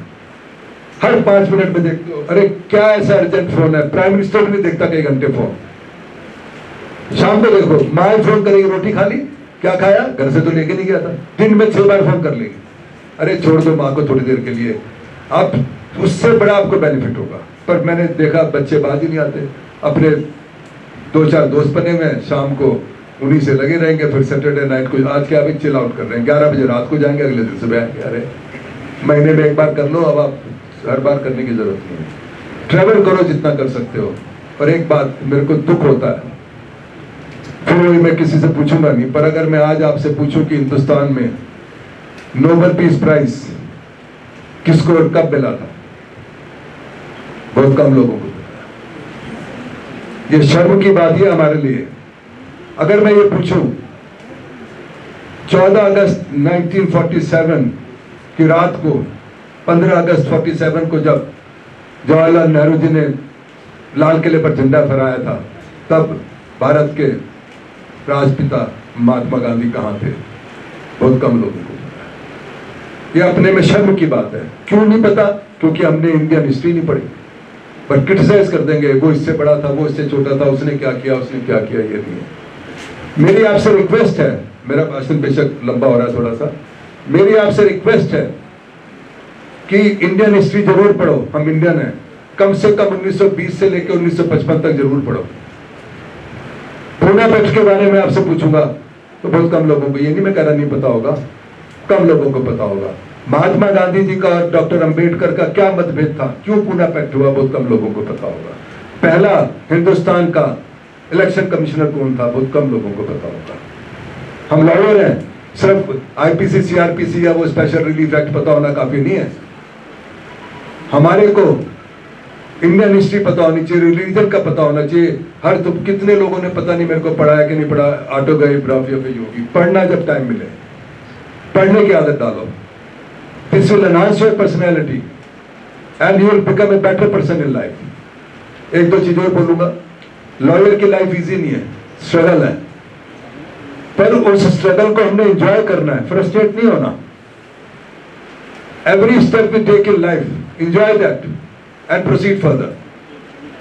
कोई ऐसे पीरियड आते हैं कि जब थोड़ा फ्रस्ट्रेशन होती है, अरे यार वो तो उसको तो 1.5 लाख की नौकरी मिल गई लॉ फर्म में, पहले दिन ही एलएलयू से करके आया था, या लाख की मिल गई, हम तो 2 साल हो गया, वो तो कुछ नहीं हो रहा। पर आप ये देखो 10 साल बाद शायद आप उससे आगे निकल जाओ। आप वकालत करने के लिए लॉ किया, आपने नौकरी करने के लिए लॉ नहीं की, ये बात ध्यान रखना। तो पेशेंस रखना, हिम्मत रखना, और कभी भी किसी भी बात के लिए आप किसी भी सीनियर से पूछ लो जब उसको फ्री हो, कोई आपको मना नहीं करेगा। सीनियर के एडवोकेट की इज्जत करना, ना केवल सीनियर एडवोकेट की, अपने से बड़े की इज्जत तो करने में अच्छा ही रहता है। कोर्ट में जब कोई सीनियर खड़ा हो और आप बैठे हो, मैं देखता हूँ इंटर्न आते हैं, बैठे रहते हैं, सीनियर खड़ा, अरे उसको कुर्सी दो। हम भी आज अगर कोई बड़ा हमसे आता तो हम बैठते नहीं कुर्सी पर, उसको इज्जत देते हैं, तभी आपको इज्जत मिलेगी। ऐसी बहुत सी बातें हैं, फिर कभी इंटरेक्ट करूंगा। शेयर का भी मूड नहीं है। अच्छा चलो सुनाऊंगा। अभी एक और चीज, 2-3 इंफॉर्मेशन दे रहा हूं। जैसे राकेश जी ने कहा कि लाइफ इंश्योरेंस 10 लाख तक और मेडिक्लेम 5 लाख तक आप लोग कल से कवर हो सकते हो, पर आपको अभी पोर्टल खुला हुआ है। इमीडिएटली कल जैसे आपको एनरोलमेंट नंबर मिल जाएगा, इमीडिएटली जो दिल्ली में रहते हैं वो पोर्टल पे जाकर अपना रजिस्ट्रेशन कराएंगे, और रजिस्ट्रेशन कराते ही हर लॉयर इंटाइटल हो जाएगा लाइफ इंश्योरेंस और मेडिक्लेम का। जो दिल्ली में नहीं रहते उनका वो अलाउ नहीं करते, एनसीआर में रहते हैं। तो ये ध्यान आपको रखना है। एनरोलमेंट कितने तक पोर्टल खुला हुआ है? 15 तारीख तक खुला हुआ है, तो आपके पास टाइम है। आपको शायद कल परसों में नंबर मिल जाएगा, इमीडिएटली अप्लाई करना। और अगर किसी को दिक्कत होगी तो आप यहाँ पर आकर उनसे हेल्प ले सकते हैं। दूसरी बात यह है कि आप साथ जैसे ही आपका एनरोलमेंट होगा, आप एडवोकेट वेलफेयर ट्रस्ट के भी मेंबर बन जाओगे। एडवोकेट वेलफेयर जो आप स्टैंपें लगाते हो, 30 रुपए की स्टैंप लगती है, वो सारी एडवोकेट वेलफेयर ट्रस्ट में जाती है। उसमें भी आप लोगों को अगर कोई हॉस्पिटलाइजेशन होता है या कुछ होता है, उसमें उसको लॉयर्स को हम रिलीफ देते हैं। वो अभी आपसे शायद 5 साल के पैसे लिए हैं, उसके बाद आपको कंटिन्यू करना पड़ता है 10 साल के लिए। हमेशा कोर्ट के अंदर जब हो गए प्रॉपरली ड्रेस्ड हो गए और ड्रेस्ड में हो गए। ये जरूरी नहीं है आपके पास 6 शर्टें हो, 10 पैंटे हो या 10 जूते हो। 2 शर्ट भी अगर एक भी है तो शाम को धो के खुद प्रेस करके आ जाओ, पर प्रॉपरली ड्रेस्ड। हमेशा कभी भी टेढ़े मेढ़े कपड़े पहन के नहीं आने, बिगर पहन के नहीं रहना। जिसके लिए इतनी मेहनत की है बैन के लिए, वो ही ना पहनो आप तो अच्छी बात नहीं है ना। ये छोटी छोटी चीजें हैं। रीडिंग हैबिट डालोगे, मैंने कहा डालोगे कि नहीं? कुछ भी पढ़ो जो मन हो आपका, पर पढ़ो प्लीज। नहीं वकालत के अलावा, लॉ के अलावा, ये तो पढ़ना ही पड़ेगा जब केस आएगा।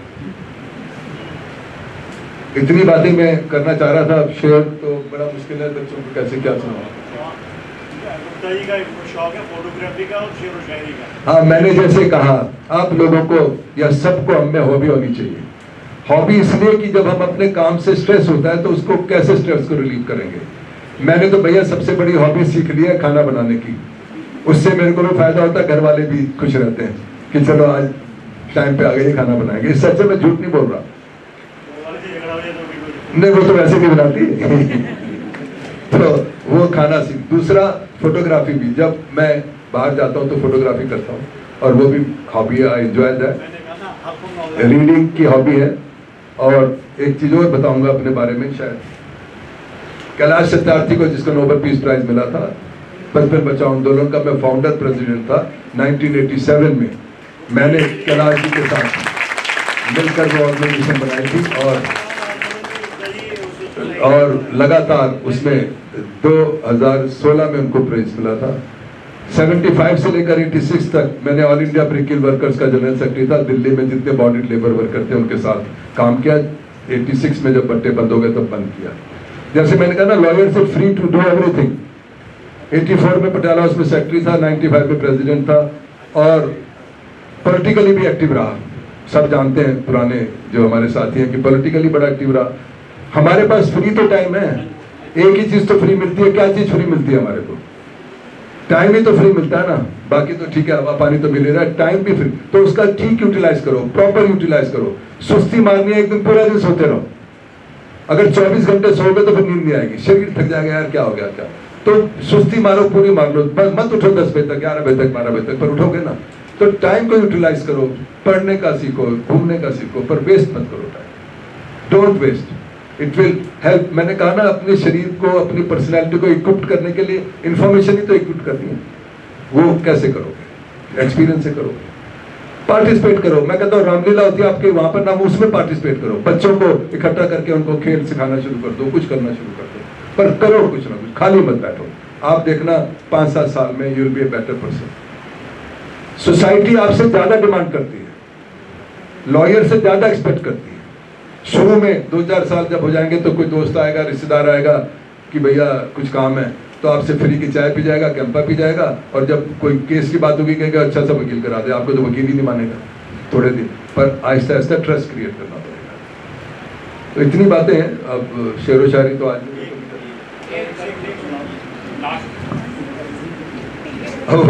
अब आपसे रिलेटेड मैं, मेरे को नहीं पता कुछ शेर क्या सुना है।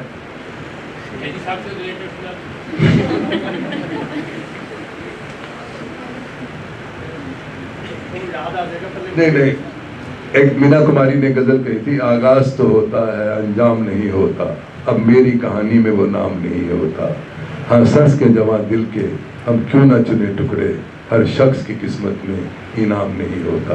पर आप लोग, और एक अब आइडिया से एक और शेर है, उनका तो नहीं है, दो शेर है इसके, एक अपने लिए है, कहता चिरागों को जलाने में जलाली उंगलियां हमने, चिरागों को जलाने में जलाली उंगलियां हमने, समझते तो थे फिर भी न रखी दूरियां हमने। अब ये दोस्त होते हैं ना, 5-6 दोस्तों में एक आधा घटिया दोस्त भी होता है। आपने 5 बियर की बोतल बनाई, 5 एक और पी जाएगा फालतू, आपकी कम पड़ जाएगी। पर दोस्त है ना, चिरागों को जलाने में जलाली उंगलियां हमने, समझते तो थे फिर भी न रखी दूरियां हमने। इसका दूसरा शेर है, बड़ा अच्छा शेर है। कोई तितली हमारे पास आती तो क्या आती, कोई तितली हमारे पास आती तो क्या आती, सजाए उम्र भर कागज के फूल और पत्तियां हमने। हमारा कंडक्ट ही ऐसा नहीं था कि जिससे खुशबू आती।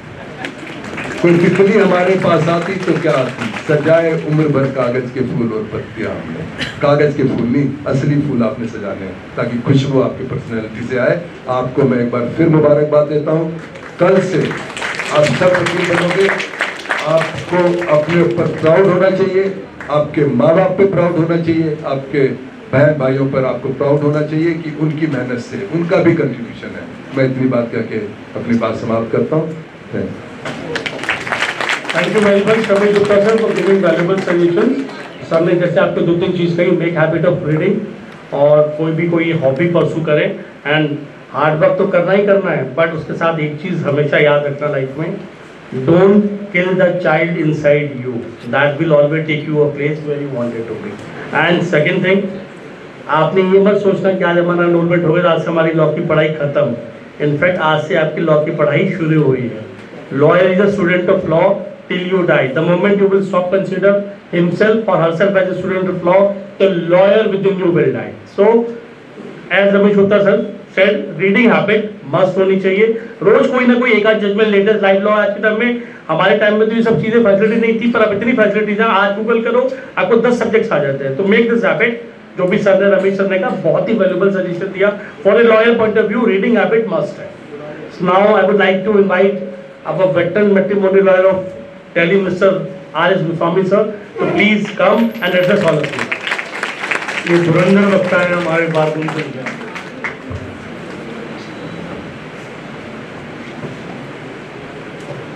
वक्रतुंड महाकाय सूर्यकोटि संप्रभा निर्विघ्नं कुरु मे देवो सर्वकार्येषु सर्वदा। मंच पर उपस्थित बार काउंसिल के पूर्व chairman senior advocate mister Ramesh Gupta ji, enrolment committee के चेयरमैन श्री ओपी फैजी जी, पूर्व चेयरमैन इस बार काउंसिल के और मेरे छोटे भाई श्री राकेश सहरावत साहब, और honorary secretary of this council Rajesh Mishra ji. मैं आप सभी से प्रार्थना करूंगा अपनी तरफ से और आप लोगों की तरफ से, मंच पर उपस्थित सभी लोगों ने जो बात आज आपसे शेयर की, अपना अनुभव दिया, इनके इस अनुभव के लिए हम धन्यवाद करते हैं। सब मिलकर जोरदार तालियों से इन लोगों का स्वागत करें।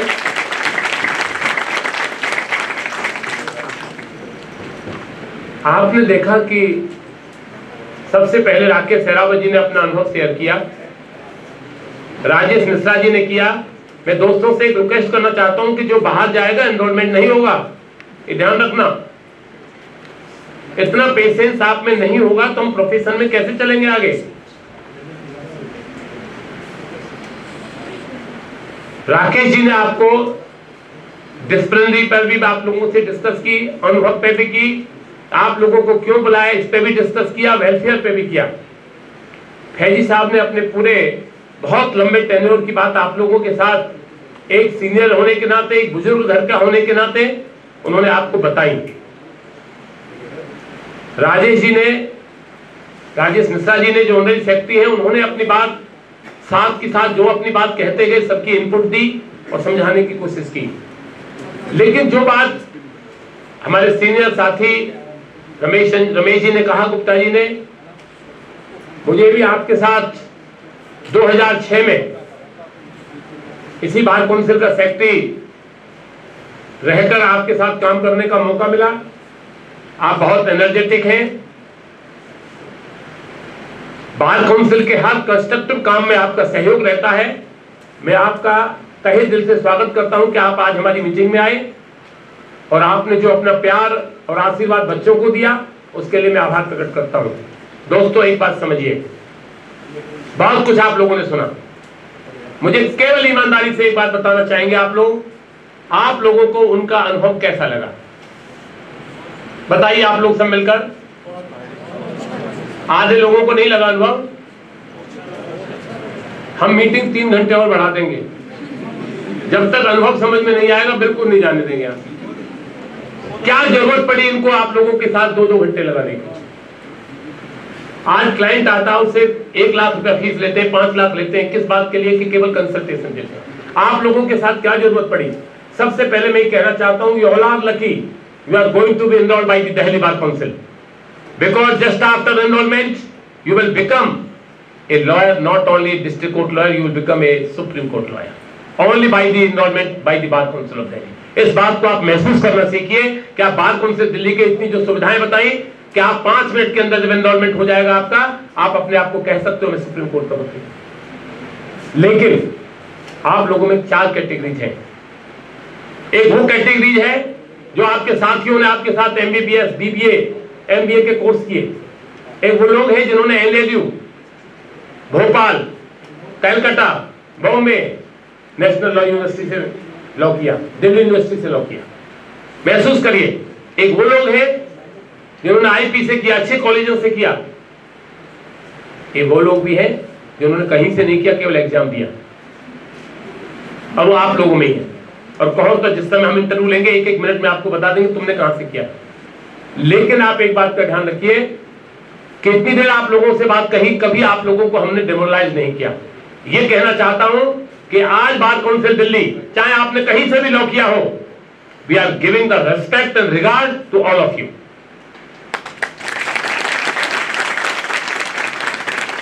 हम आप लोगों में कोई डिस्टिंग्विश नहीं करते। लेकिन जो बात बताई जा रही है वो आप लोगों को कईयों को बुरी लगती है। कई एक मोबाइल से दूसरे मोबाइल पर, कोई किसी से कान में बात कर रहा है। दोस्तों, आज के बाद कोई किसी का दोस्त नहीं रहेगा। जिसके पास काम होगा उसके पीछे लाइन होगी। जिसके पास काम होगा, जो मेहनती होगा, उसका नाम होगा। कितने लोगों रमेश जी के साथ में वकालत की थी? कहां है वे लोग? आज देखने को नहीं मिलते। कहां है फैजी साहब के दोस्त? कहां है राकेश सहरावत जी के दोस्त? मेरे जूनियर साहब, मुझे बड़ी खुशी है, मेरे कम से कम 7-8 जूनियर यहाँ आज एनरोलमेंट में है। बता सकते हैं हमारा कोई दोस्त नहीं है। किससे दोस्ती करेंगे? जिससे दोस्ती करेंगे वही परेशान हो जाएगा, काम देखकर, पैसा देखकर। आज से आपका कोई फ्रेंड नहीं है। इतनी देर रमेश जी ने आपसे कहा, इस बात को स्वीकार करिए। क्यों कहा पढ़ने की बात? आप लोगों को कई बातें इस उम्र पर और आज के दिन ऐसा लग रहा होगा, ऐसा क्यों?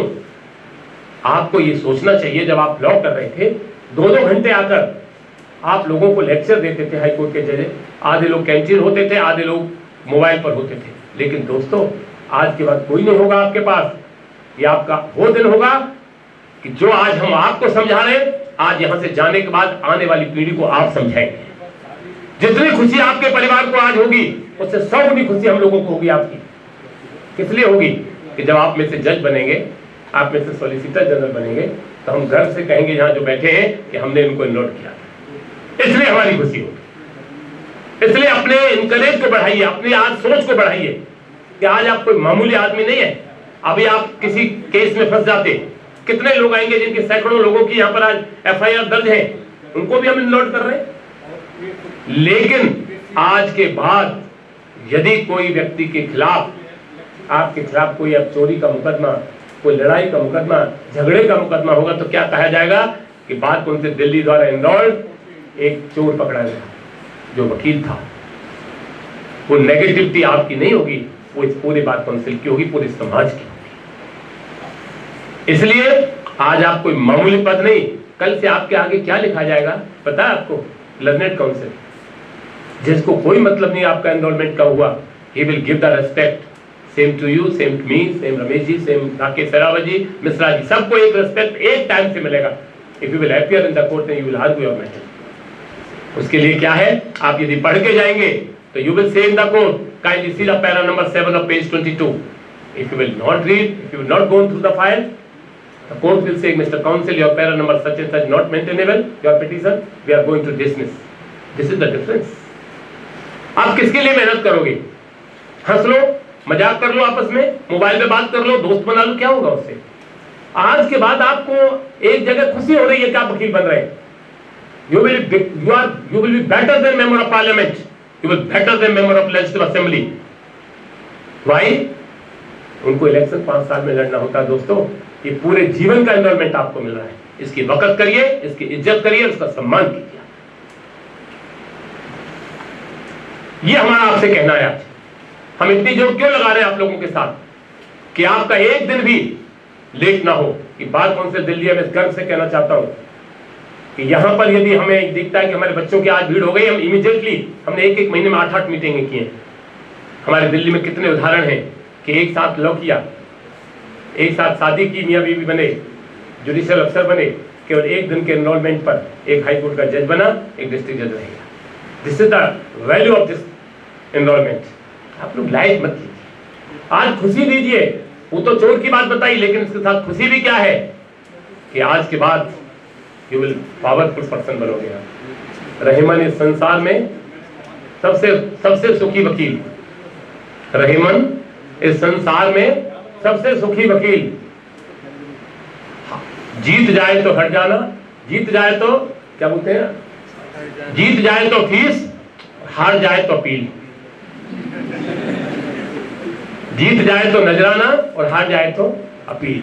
दोनों साइडों में आपके में, लेकिन उसके लिए आपको हार्ड वर्क आपका जरूरी है। जो सम्मान की बात मेरे साथियों ने करी, तो भागवत में लिखा है गीता में कि नमस्कृतम चत्वारम वर्धयते, नमस्कार करने से, सम्मान करने से 4 चीज बढ़ती हैं, आयु विद्या यशो बलम।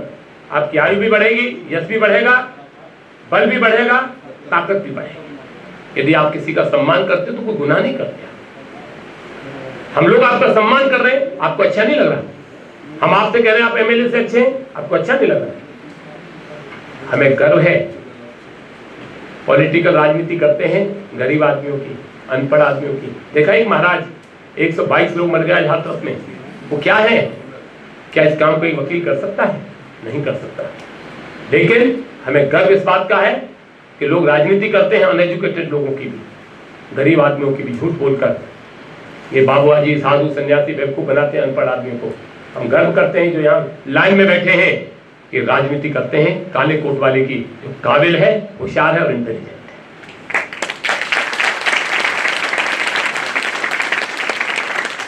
जितना भी काम है बार काउंसिल का, वी आर ऑनरी। हम आपसे कुछ लेते हैं, पहले पेट्रोल अपनी गाड़ी में डालते हैं, फिर यहाँ आते हैं। ये हमको पेन भी नहीं देते, पेन भी हम अपने ही लाते। आपने जब पॉट हम जब पॉट दे रहे थे तो आप लोगों को लगा होगा क्या हो रहा है, कि हमने बड़ी रिक्वेस्ट करी, कम से कम इतनी दूर आते हैं, एक पॉट का सम्मान तो एक दूसरे का कर लें। हमें गर्व है इस बात का कि हम आपकी राजनीति करते हैं, हमें गर्व है इस बात का कि हम आपकी सुरक्षा करते हैं।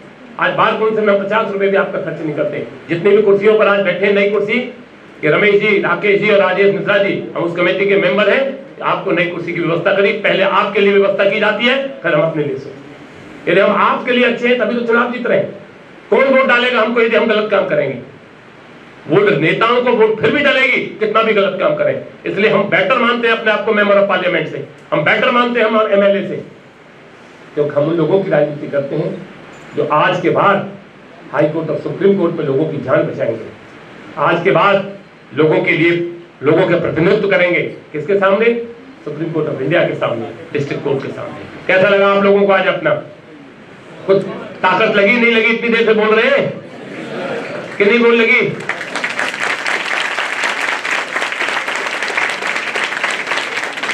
जब आप पड़ोस में जाओगे और सुबह जब नेम प्लेट लगी होगी advocate supreme court of India, अड़ोसी पड़ोसी गाड़ी भी हटाएंगे, साइड करेंगे, रिश्तेदार मुबारक देंगे।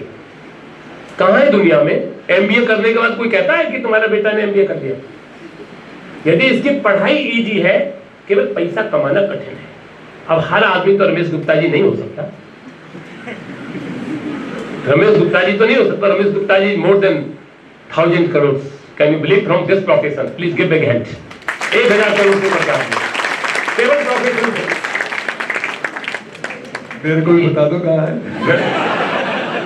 पता नोट करो जी, साउथ एक्स में मेन रोड पर आपका E5 कॉम्प्लेक्स है। पूरा नीचे से ऊपर तक किसी बच्चे को समस्या वही खड़ी गाड़ी खड़ी कर देना चाहिए जी। डिफेंस कॉलोनी में मेन रोड पर मॉल अपना और खुला दो। दोस्तों यही आपको मिलेगा, लेकिन जरूरत क्यों बताई गई कि आदमी को यह होना चाहिए कि हम जिस प्रोफेशन में आज ये गोस्वामी साहब ना मेरे को प्रॉम्प्ट कर रहे हैं कुछ बोलूं, और ये बात सच है कि जिंदगी में सबसे पहले 1800 रुपए का एक लम्ब्राटा स्कूटर सेकंड हैंड खरीदा था, और जब संडे को उसको साफ करते थे तो बड़ा अच्छा लगता था। 20 साल पहले BMW खरीदी थी, और ब्रदर का बेटा मेरा गाड़ी सुनी कौन सी खरीदी? तो वो लेके चला के आ रहा था, कहता पापा कैसे फीलिंग हो रही है? मैंने कहा क्या पूछना चाह रहे हो? कहता नहीं कैसा लग रहा है? मैंने कहा स्कूटर याद आ रहा है। तो लाइफ में मैं तो अपने वो दिन नहीं भूला जब पटियाला हाउस में जब 77 में आए, फैजी साहब तो जब वहाँ होते थे कश्मीरी गेट।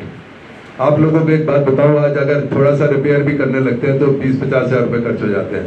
पटियाला हाउस में 36 2 चैम्बर हमारे साथ बने थे, 3-3 हज़ार रुपया बैंक से लोन लिया था, और 5600 में 2 चैम्बर भी बन गए, इलेक्ट्रिकल फिटिंग भी हो गई, फर्नीचर भी आ गया।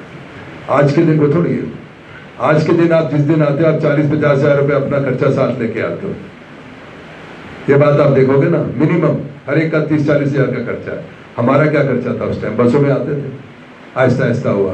तो ये आज ये पता नहीं 1000 करोड़ तो मेरे पास कहाँ से दिखा रहा है, पर ये मैं कह सकता हूँ मेरा अपना कैलकुलेशन है। 25-30 साल से मैं आपके साथ ये रेट ना डलवा दे मेरे पे कहीं। मैं कह रहा हूँ भगवान करे रेट शाम को डल जाए, पैसा वाले तो डिक्लेयर होंगे वकीलों में से, बिजनेसमैनों का रेट डल जाए वकीलों में। तो कह रहा हूँ मेरा रेट डाले, कोई डाले तो सही, डालते शाम को कोई डिक्लेयर कर दिया। तो दोस्तों हर व्यक्ति ऐसे एक दिन आता है, लेकिन आपको सबसे बड़ा ये खुशी होनी चाहिए कि इस प्रोफेशन में कोई चुनाव नहीं है। जब तक आप जिएंगे तब तक आपके साथ प्रोफेशन साथ देगा आपका। लेकिन इसके साथ आपको क्या करना है? केवल 3 बात कहकर अपनी बात पूरी करूंगा। ऑनेस्टी। ऑनेस्टी का परिणाम तो ये कि यदि हम यहाँ बैठे हैं और 4-4 बार बार काउंसिल का चुनाव जीत रहे हैं, यदि हम ईमानदार नहीं होते तो वोट पहले वाले नहीं डालते और आने वाले चुनाव में आप भी नहीं डालोगे। Honesty, hard work. आज आपको मैं ईमानदारी से बताता हूं, आज भी इतनी प्रैक्टिस के बाद रमेश जी डे नाइट काम करते हैं। हम आज तक ये नहीं सोच पाए कि एक दिन अपना भी है। डिनर करने जा रहे तो क्लाइंटों का फोन, और मेरा तो काम ही दूसरा है। मैट्रिमोनियल का रात को सोने से लेकर रात तक सोने नहीं देते लोगों पे। ये घर की समस्या सॉल्व नहीं होती, मैं हजारों के दिन भर रहता हूँ सुबह से शाम तक। तो कारण ये नहीं है कि आपको हार्ड वर्क, आपको आज से नशा होना चाहिए प्रोफेशन का। एक एंजॉय करो प्रोफेशन। और 3 चीज नोट करना, पड़ोसी का, रिश्तेदार का और दोस्त का काम 3 गुने फीस लेके करना।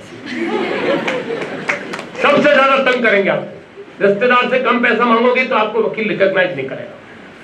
दोस्त से नहीं मांगोगे, कहेंगे यार मेरा दोस्त ही था। इस प्रोफेशन के साथ वैसे आप खर्च कर दीजिए उसके ऊपर, लेकिन प्रोफेशन के साथ कोई समझौता नहीं। घर में रिश्तेदारी में फंक्शन है, कार्यक्रम है, आप बैठे हो, 2 बार बिना गए कहे घर से निकल जाओ गाड़ी लेके, चाहे 3 चक्कर लगा के आ जाओ। कहां गए थे? बोलो 2-3 मैटर थे, अभी करके आ जाओ। यदि आप घर में बेरोजगार हो गए तो घर वाले कहेंगे इस पास काम ही कोई नहीं है, क्या कुछ नहीं है, जाता है सुबह जाता है शाम को। घर जाके इतनी थकावट महसूस करिए कि इतना काम किया जाए, आज पूरा दिन लग गया मुझे। और ये बात नोट करिए, काम किसी का नहीं होता है, काम आपकी मेहनत का होता है। कोई सीनियर बड़ा नहीं होता, कोई बड़ा वकील नहीं होता दुनिया में। आप मेहनत करोगे तो आप बड़े वकील बनोगे। आप ये सोचोगे वकील मुझे क्या दे रहा है, क्या देने वाला है कोई सीनियर, आपको क्या दे सकता है? आपकी मेहनत, आपका वकील को ऐसा कर दो सीनियर को कि जो तुमसे आलसी हो जाए, तैयार करके दीजिए फाइल, आपको ऑटोमेटिक पैसा मिलेगा। इसलिए आज नोट कर लीजिए मेरे दोस्तों, मेरे छोटे भाइयों बहनों, कि आप मेहनत करिए। ये मत सोचिए केस छोटा है कि केस बड़ा है, कोई केस छोटा नहीं होता। यदि बड़े क्लाइंट का काम है, चाहे वो छोटा मुकदमा है वो भी बड़ा हो जाएगा, और गरीब का केस छोटा है वो बड़ा हो जाएगा, बट छोटा हो जाएगा, चाहे वो मर्डर का केस है। आप लोग ये सोचिए कि हमको जाना है, कोर्ट टाइम से पहुंचना है, 10 बजे की कोर्ट है, 9:45 कोर्ट में जाइए, अच्छी ड्रेस पहन के जाइए, तैयार होके जाइए। कोई केस बड़ा नहीं होता, कोई बड़ा वकील नहीं होता। मैं आपको एक उदाहरण जरूर देना चाहूंगा 89 का।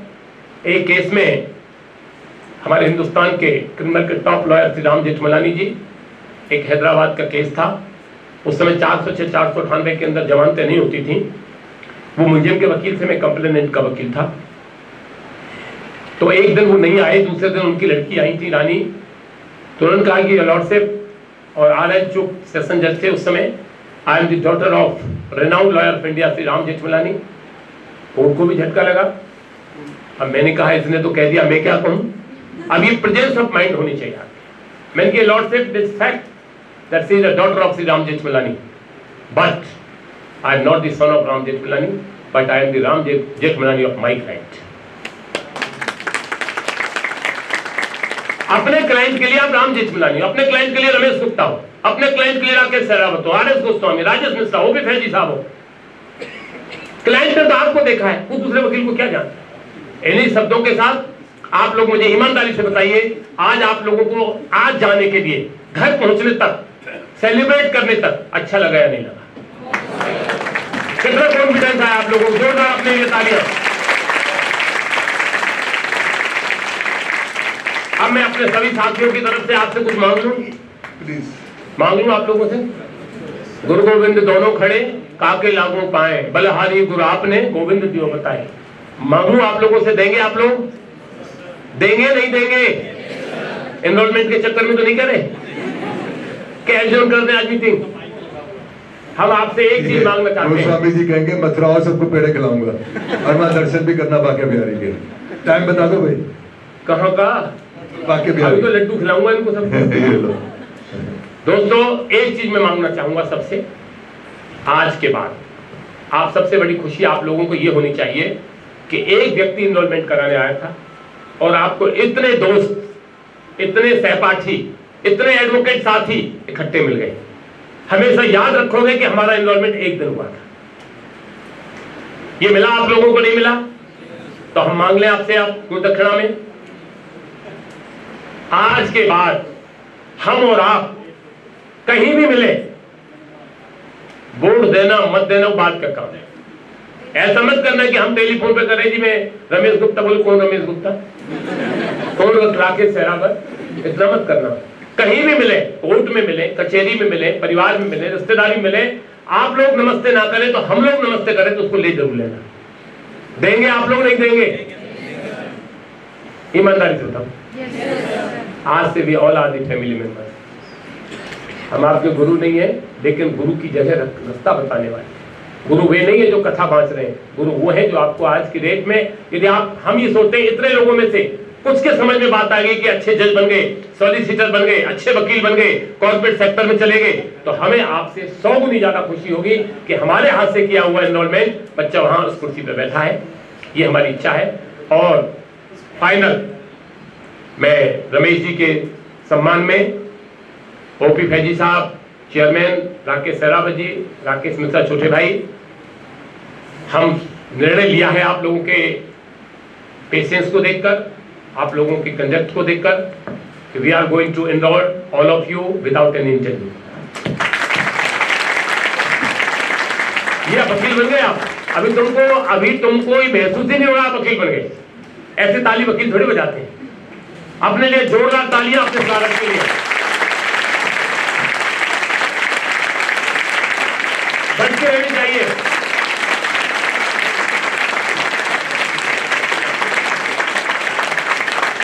बार काउंसिल दिल्ली ने एक काम और किया है जिसके लिए मुबारकबाद दें आप इस मंच को, कि जो बच्चे यहाँ से जाने के बाद पूछते थे एनरोलमेंट कब आएगा, कब हम बैंड सेरेमनी करेंगे, बार काउंसिल दिल्ली और एनरोलमेंट कमेटी ने, हमारे राकेश जी का सुझाव था पहले से ही कि हम लोग यहीं पर आप लोगों को बैंड देंगे, पहनाएंगे, नेशनल एंथम कराएंगे और उसके बाद हर एक का ईच पर्सन का फोटोग्राफी कराएंगे, जो पूरे जीवन आपको वकील बनने का ध्यान रहेगा।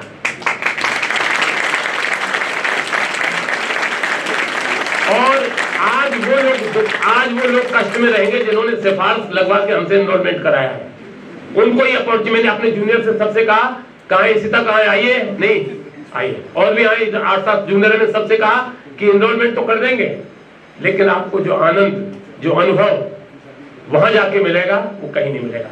इन्हीं शब्दों के साथ मैं अपनी तरफ से, अपने साथियों की तरफ से और पूरी बार काउंसिल दिल्ली की तरफ से आपको बहुत बहुत शुभकामनाएं देता हूं। धन्यवाद, थैंक यू। एक जो इन्फॉर्मेशन देनी थी जो मेरे को लगता है जरूरी है, आप लोगों को सबको ये कंपलसरी है कि किसी ना किसी दिल्ली में जो रिकॉग्नाइज्ड बार एसोसिएशन का मेंबर बनना है, तो तुरंत 1 वीक के अंदर अंदर आप मेंबर बनिए किसी भी बार एसोसिएशन का, जहाँ पर भी आप प्रैक्टिस करना चाहते हैं। वहाँ का एसोसिएशन का फॉर्म मिलता है, वहाँ थोड़े से पैसे जमा होते हैं, मेंबर कंपलसरी है बनना, नहीं तो आपको वेलफेयर एक्ट में कोई बेनिफिट नहीं मिलेगा और भी नहीं मिलेगा। क्लियर है? बड़ा आपको एनरोलमेंट मिल जाएगा, नंबर उसके बाद आपको करना है अपना। जो आप कल से विजिटिंग कार्ड, लेटर हेड छपवाएंगे या नेम प्लेट छपवाएंगे, उस पर एनरोलमेंट नंबर लगना कंपलसरी है। अगर नहीं लिखेंगे तो वो डिसिप्लिनरी एक्शन का कायल है। हाँ, फीस तो आज भी शाम को जाके ले सकते हो। अच्छा, और एक और, ये जो बार काउंसिल की बात कर रहे थे, आप सबको चाहिए एडवोकेट्स एक्ट पढ़ें, उससे आपको सारा समझ आ जाएगा स्टेट बार काउंसिल का क्या रोल है, बार काउंसिल ऑफ इंडिया का क्या रोल है, या कैसे इसका कॉन्स्टिट्यूशन होता है, कैसे इनको डिसिप्लिनरी पावर मिलती है, और कल को हो सकता है आप भी बार काउंसिल मेंबर बन जाए। लास्ट चीज, बड़ा यूसुफ सरीन साहब बता रहा है, इसको कौन देखता है? कोई नहीं देखता। एक चीज और आप कर सकते हो, जो भी आप में से कोई इनिशिएटिव ले, आप देखते हो किसी भी आईएएस ऑफिसर से पूछो भाई आप कहाँ पर, कहता मैं 2010 का आईएएस ऑफिसर है बैच का, तो आप आज जो जिनका एनरोलमेंट हो रहा है, आप अपना ग्रुप बना सकते हैं कि जी आपका ये बैच हो गया है जिसका एनरोलमेंट आज के दिन हुआ, जो भी आप में से, क्योंकि पता लग जाएगा सबको, आपको लिस्ट सर्कुलेट होती है, आप आज के अपनी जितने एनरोल्ड हुए हैं उनका एक बैच बना लो और आपस में इंटरेक्ट करो, मिलो, साल 2 साल में, तो शायद आपको अच्छा लगेगा। ये मेरा। और लास्ट चीज, सब ध्यान से सुनोगे, आज जाकर सबसे पहला काम क्या करोगे? सबसे पहले बोलो कोई, अरे यार कमाल हो गया। सबसे पहले जाकर अपने माँ बाप के पैर छूओगे, अपने नाना नानी के, अपने से बुजुर्गों के, दादा दादी के, उनसे आशीर्वाद लोगे। ये सबसे पहले जरूरी काम है, जो भी आपके बुजुर्ग हैं, इंपॉर्टेंट है ये आपके लिए लाइफ में। शर्माना मत पैरों को हाथ लगाते हुए। आजकल हो क्या गया, शादी के बाद ना अपने सास ससुर के तो पापा जी करके हाथ लगाते हैं, पैरों के अपने माँ बाप के नहीं लगाते। तो you must as soon as you go to your house take blessings of your seniors. Thank you. Thank you Ramesh sir. मैं आपको 1-2 चीज़ और बताना चाहता हूँ। आपको विदिन 2 डेज, आप नोट कर लें, within 2 days you will get your enrolment number on WhatsApp. आपके पास व्हाट्सएप एक मैसेज आएगा जिसके अंदर आपका एनरोलमेंट नंबर होगा, उसके अंदर एनरोलमेंट कमेटी के मेंबर्स के फोन नंबर, मेरा phone number apart from website of bar council में है, तो आप नोट कर सकते हैं। किसी को कोई प्रॉब्लम हो, कोई नहीं हो, तो थ्रू वो 2 नंबर आप कॉन्टैक्ट कर सकते हैं। दूसरा, रमेश सर ने बड़ी इंपॉर्टेंट चीज बताई कि जैसे ही आपका एनरोलमेंट हो, विद इन अ वीक आप किसी भी बार एसोसिएशन की मेंबरशिप जरूर ले लें, वो मैंडेटरी है as per advocate welfare fund trust act. Now we will have a national anthem, तो सब नेशनल एंथम के लिए खड़े होंगे। उससे पहले सब अपना बैंड लगा लें प्लीज।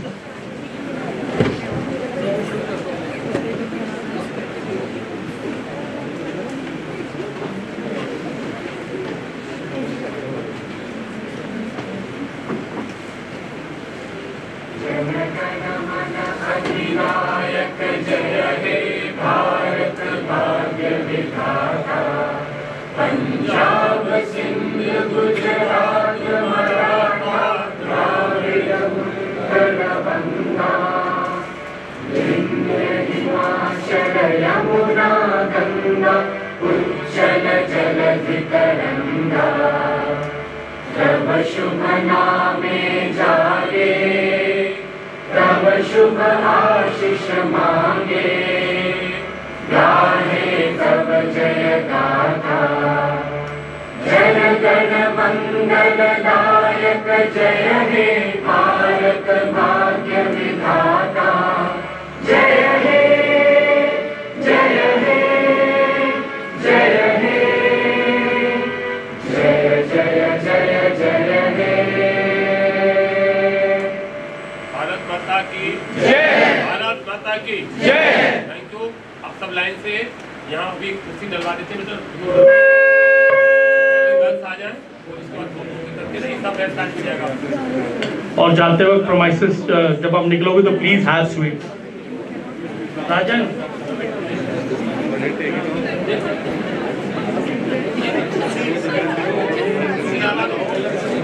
अब आगे वाली चीयर्स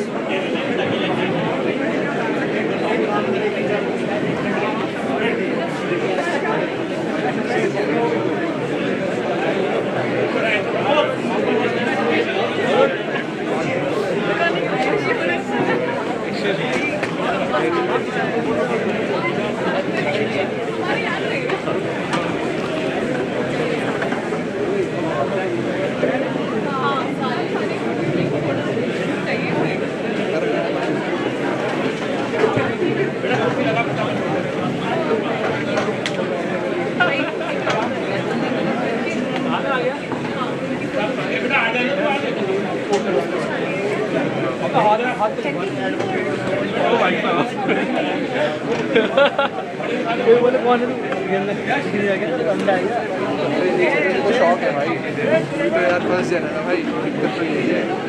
अबे करवा ले, अबे आना क्या कराना है, आजा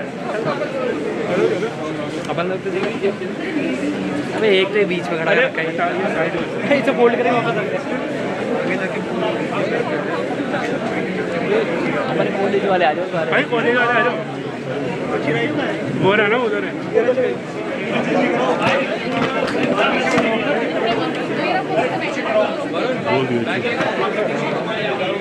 पीछे हो जाओ, पीछे हो जाओ, पीछे हो जाओ भाई। Yes ma'am, yes sir.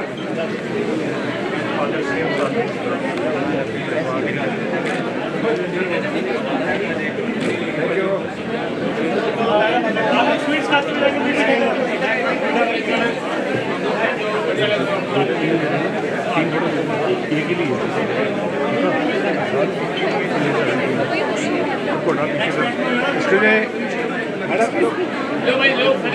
Yes sir. Hello, या हिमांशु है, Himanshu, Himanshu. Excuse me. Yes sir.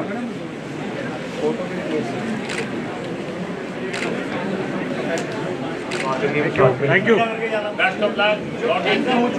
सारे मूवमेंट साइड कैमरे में ब्रेक में यहाँ से सबका मिल जाएगा। 10 मिनट की बात है, उसका होगा। Yes sir. Yes sir. Sir इसको भी अरे इसको पीछे पीछे हो जाओ, आगे आगे। Yes sir. Okay okay, next. Thank you. आराम से मैडम।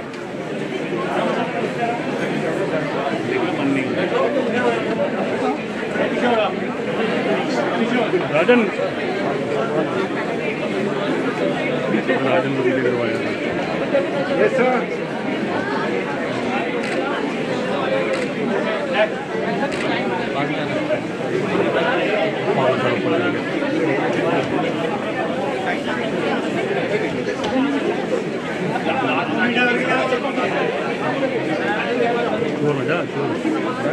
जाना पड़ेगा। Yes sir. Yes sir. Yes sir. Sir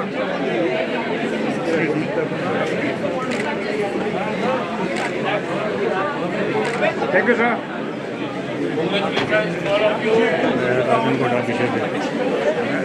पीछे खामा का मुझे जा रहा है चलो कोई बात नहीं, मैंने क्या वो मेरे को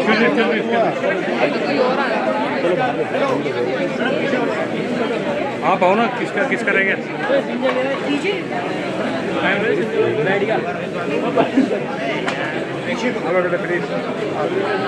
यस सर।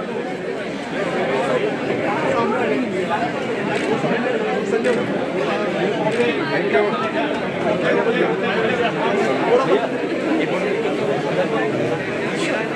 अभी तुम जाएंगे फोन दे दिया अभी studio madam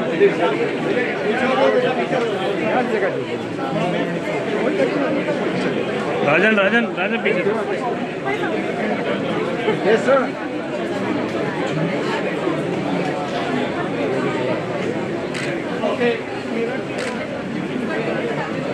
thank you.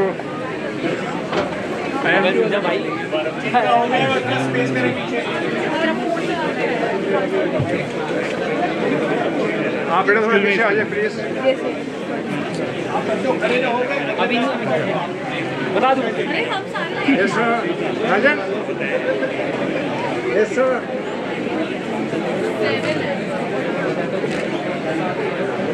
Thank you.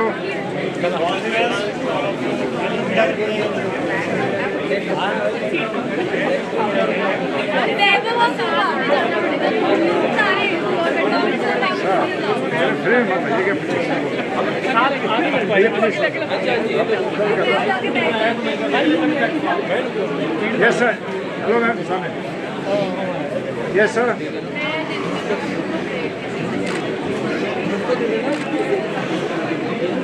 Thank you.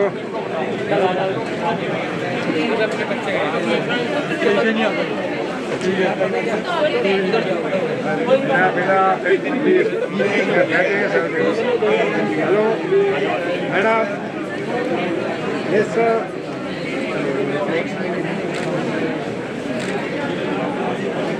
Thank you.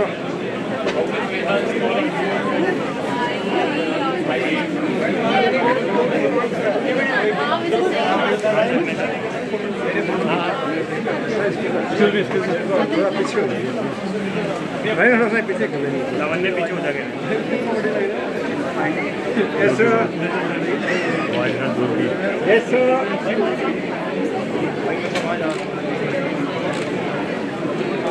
Thank you.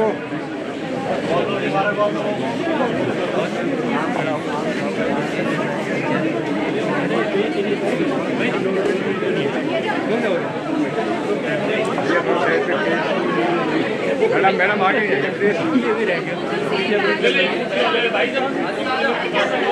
आगे नहीं आइए, आगे नहीं आइए। एक और बैठ जाओ ना यहाँ पे।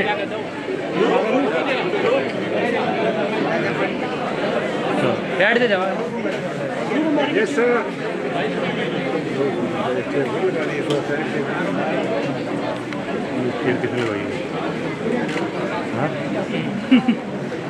Thank you. यार वहाँ से खत्म जा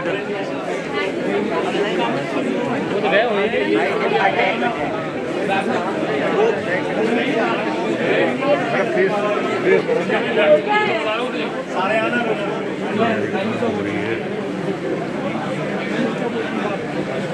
स्कूल में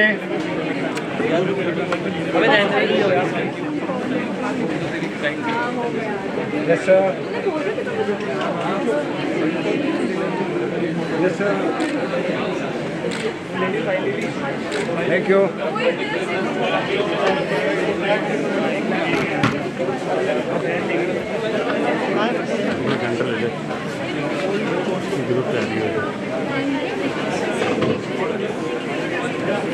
yes sir. Excuse me, sir. Please.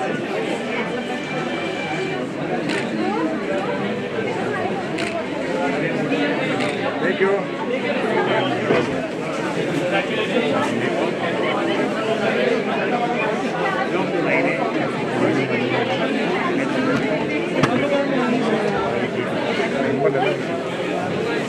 Hello, beta. Hello, beta. Yes, sir.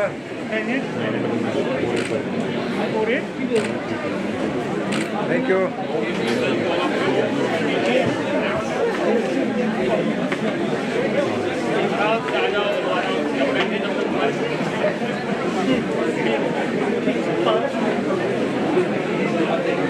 आप थोड़ा पीछे आ जाइए मैडम प्लीज।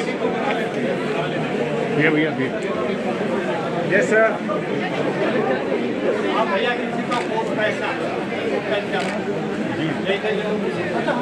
Thank you.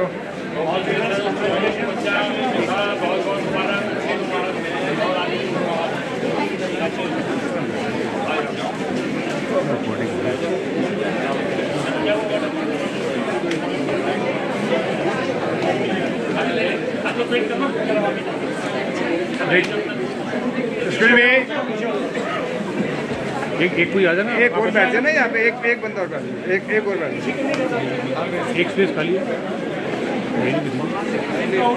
एक और बैठ जाए यहाँ पे आके।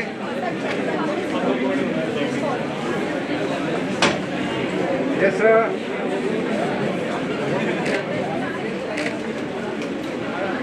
Thank you. All the best. Congratulations on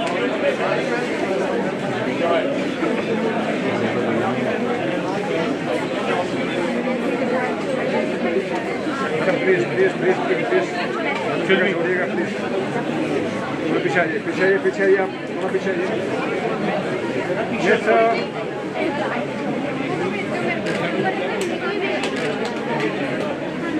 thank you.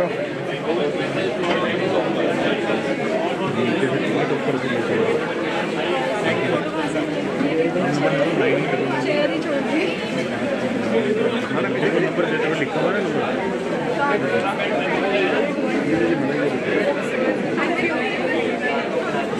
Yes sir.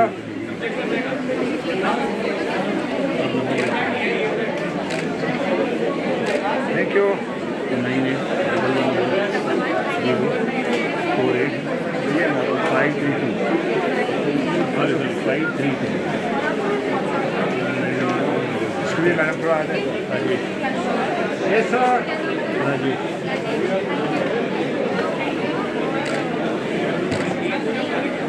Thank you.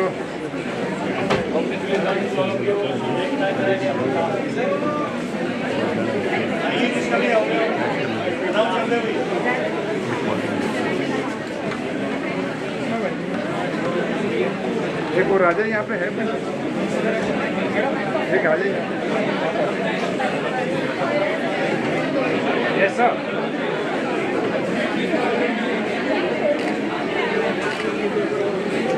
Thank you. जो कोई रह गया वो आ जाइए फोटोग्राफ्स के लिए।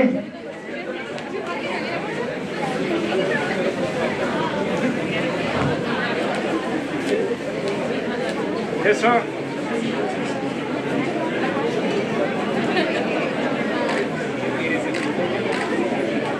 Thank you. बहुत बहुत बधाई हो आप लोगों को।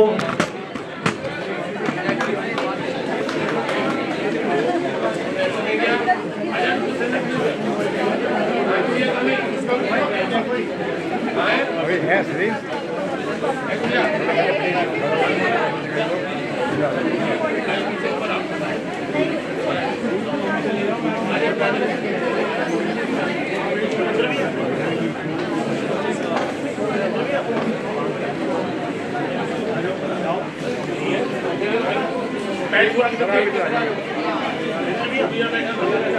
Yes, sir.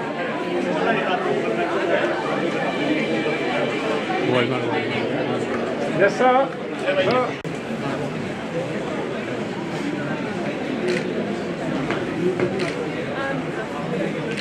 Thank you.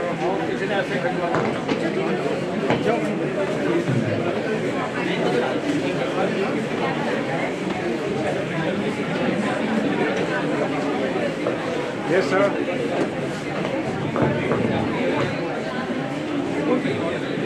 Yes, sir.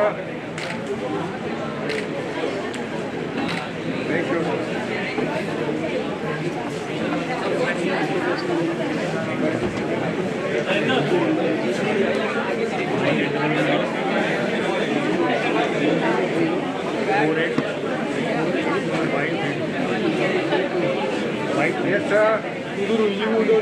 Yes,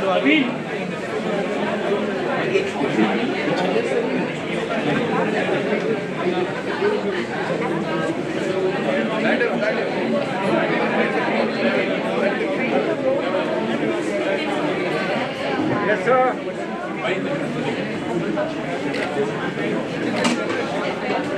Thank you, sir.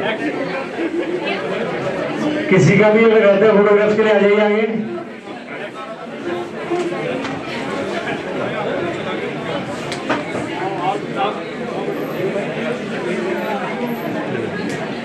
थोड़ा आगे बढ़ जाना।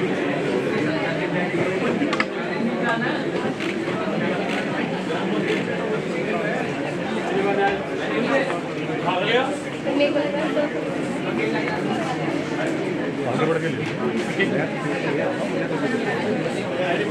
पीछे पीछे भागना है।